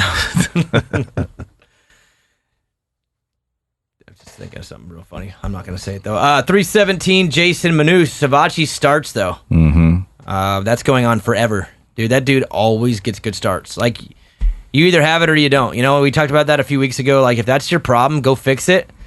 I'm starting to believe that some people, it's unfixable. You just don't have reaction. You just don't have the physical traits or the mental ability to be a good starter, and some people just do. Michael Lessie is going to get good starts every time, no matter what. He's a programmed robot. Savachi's the same. He gets good starts 90% of the time. It's in his DNA. And it's what's helping him make a living in the sport, because that guy's been up front for how many years now, and that's how you get paid. So, yeah, awesome on him. Next one from Radical Cam. Why do you think crybaby Justin Cooper shit the bed this weekend? Was the AC too cool? Was AC too cool this weekend? Pun intended. All you, Dan. I have no opinion. Radical Cam, you send me a DM. I'm going to send you some Snap-on swag. Wow. For what? For being dead on? For calling him a crybaby. Wow. Dead on. Dang. Next one from TMY. How many episodes are you up to on the main app? There are 9 episodes up. There are 2 being released at the beginning of this week. And then Wednesday night, I'm coming back in the studio to record more. And once we're pretty much back now on our regular track, right, Joe? The first 9 episodes. Yeah, we'll have a new episode up Tuesday. Yeah, and we'll have a new episode up Wednesday, and then we'll be all caught up, and then we'll have a brand new episode up for you Thursday. Yeah. And again, as a disclaimer, the episodes that are up, it's more of a preseason type thing where you get a chance to really learn who Joe and I are. More Joe than anything, because you guys don't know. You guys obviously know me better than you know him on this show. So it's a chance to kind of introduce you to who we are and how we're doing things. But pretty much starting next week, it's going to be all current, and we'll be. So there's 9 to answer TMY's question. There's 9 full-length episodes up right now. Yep, and for a week starting this week, it's on. Are you ready, Joe? So ready. I'm ready too. JC145. Why the mother F do they keep putting the 450s before the 250s season after season? It's madness. You know what? I don't know the answer to that. But like 3 or 4 times a year, they'll put the 450s first. I wonder if it's TV related. I don't. You know what's funny is I feel like I've heard the answer to that at some point. Maybe Mathis and them have talked about it. I just don't remember. Again, I'm a little hungover, so I don't remember that all the way. But I think it has something to do with TV. That's my guess.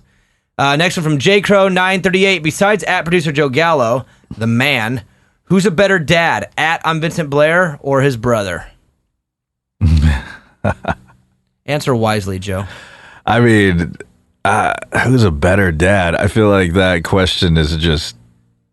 I'm not qualified to answer that. I don't know. Dan, who's a better dad, me or Vincent? I don't know, because I don't know Vincent that well, but I haven't been able to compare your parenting styles. All right, I'll answer. Vincent's got his boys' golf swing pretty good though. Mm-hmm. I'll answer that question. It'd be me. I've been doing it longer. A lot longer. I mean, he's got 2 toddlers. Vincent doesn't even know what the hell he's doing barely. He's learning on the fly. Yeah. My youngest is older than his oldest. He don't know shit. That makes sense. All right. Born John. Does Justin Cooper struggles in the second motos and at Hight Point when the tracks are more rough all go back to the problem of him not really knowing how to test his bike? Wow. Born John knows his stuff. Yeah, a little bit. And again, there's a weird transition when you go from not knowing anything to sort of knowing what's going on. It can actually backfire.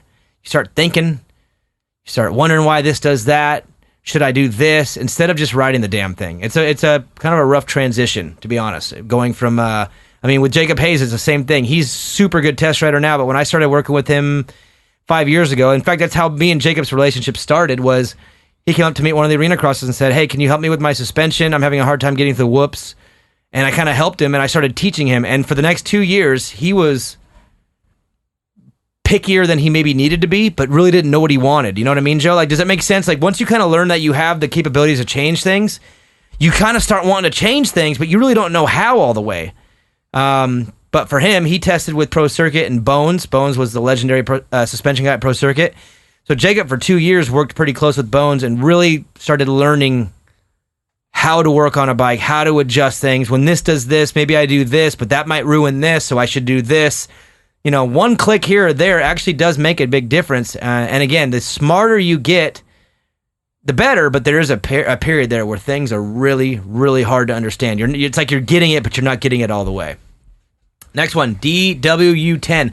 What is the deal with Barcia? Is it the bike, the wrist, or both? Well, Danny's your downer. Why don't you take that one? I don't know. It's probably the bike. You know, Dude, that Yamaha 450 is just not that good of a bike. I've ridden it. You've ridden it. It is not a good bike. I don't know why everybody, I don't know why everybody. It is so good for one style of riding. If you want to just point and shoot, let the power do its thing, and don't let the bike. You just can't. You can't ride that. That's just a hard bike to ride aggressive. And if his wrist is giving him issues, which apparently it is still, then he's not going to be out there throwing it. It's a combination. It's a combination, I think, of the bike, the wrist, everything. It's just a bummer, really. It's really bummer because, man, I mean, he won Anaheim this year. And now it's like how quickly things can change, perspective can change. It's with his style, with his riding style. What bike do you think would fit him better? Something light, like Honda a KTM or Honda or a Cowie. Yeah, I look back at that too, and you always look at the dominoes and the timeline. But man, if Justin Barcia would have got the KTM deal instead of Brock Tickle,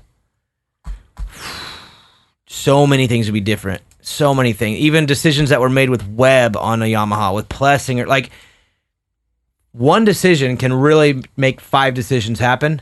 And, yeah, they chose Tickle instead of Barcia. And I don't know. I think Barcia would have been really, really good on a KTM. And I think he would have actually been great on it and great under that program, too. I don't really know. I don't know the details of how that went down, but I would have liked to have seen it. I think Barcia would have been great under that entire umbrella of a program. You know what I mean? Anyways, good show. Dan, Knuckles, thanks for coming in. Thanks, guys. Good to see you. Joe, good to see you. Glad to see you're still okay. I was a little worried about you the last couple of days. You were a little silent on me.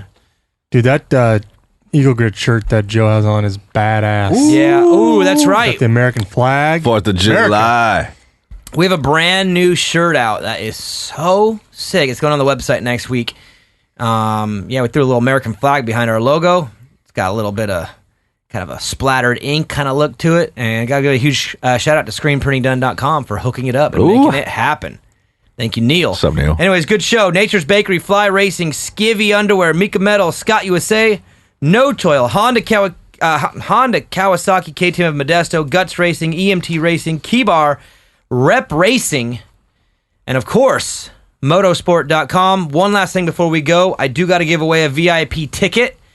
What should I make them do, Dan? I got VIP tickets to every outdoor national of the year. So I got one for WW Ranch from motosport.com. I want to hook somebody up. What do they got to do?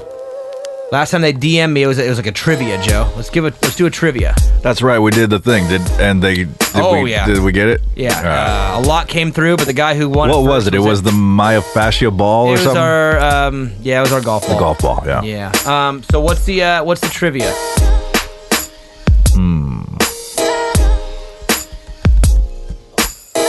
Oh man, we'd have to think of something good. I want to do this one for one of the old schoolios, all right? Someone that's been with us from the way back. So like what did we say at the 20-minute mark in episode 5 or something? No, not that gnarly. I want to know, we used to do this thing called motivational comments. Who was the first rider's Instagram post that we ever did motivational comments on? That's way gnarlier than mine. I don't even know that. I know. Go on a hunt. If you can figure that out. Oh my God. You'll win. You'll win a VIP pass. So the first rider we did motivational comments for. Yep. Motivational comments where we would find an Instagram post that a rider put up where in the comments people started blowing each other out and the rider usually gets in on it. I will tell you right now, we did one on Savachi, we did one on Roxon, we did one on Stank Dog.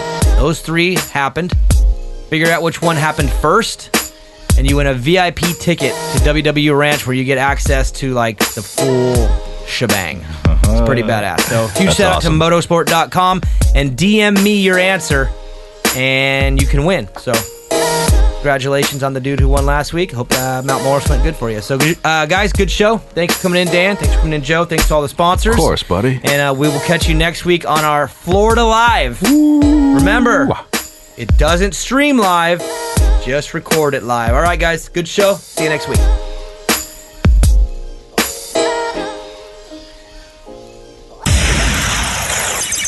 Main event, Moto. Screw it. You know it by now.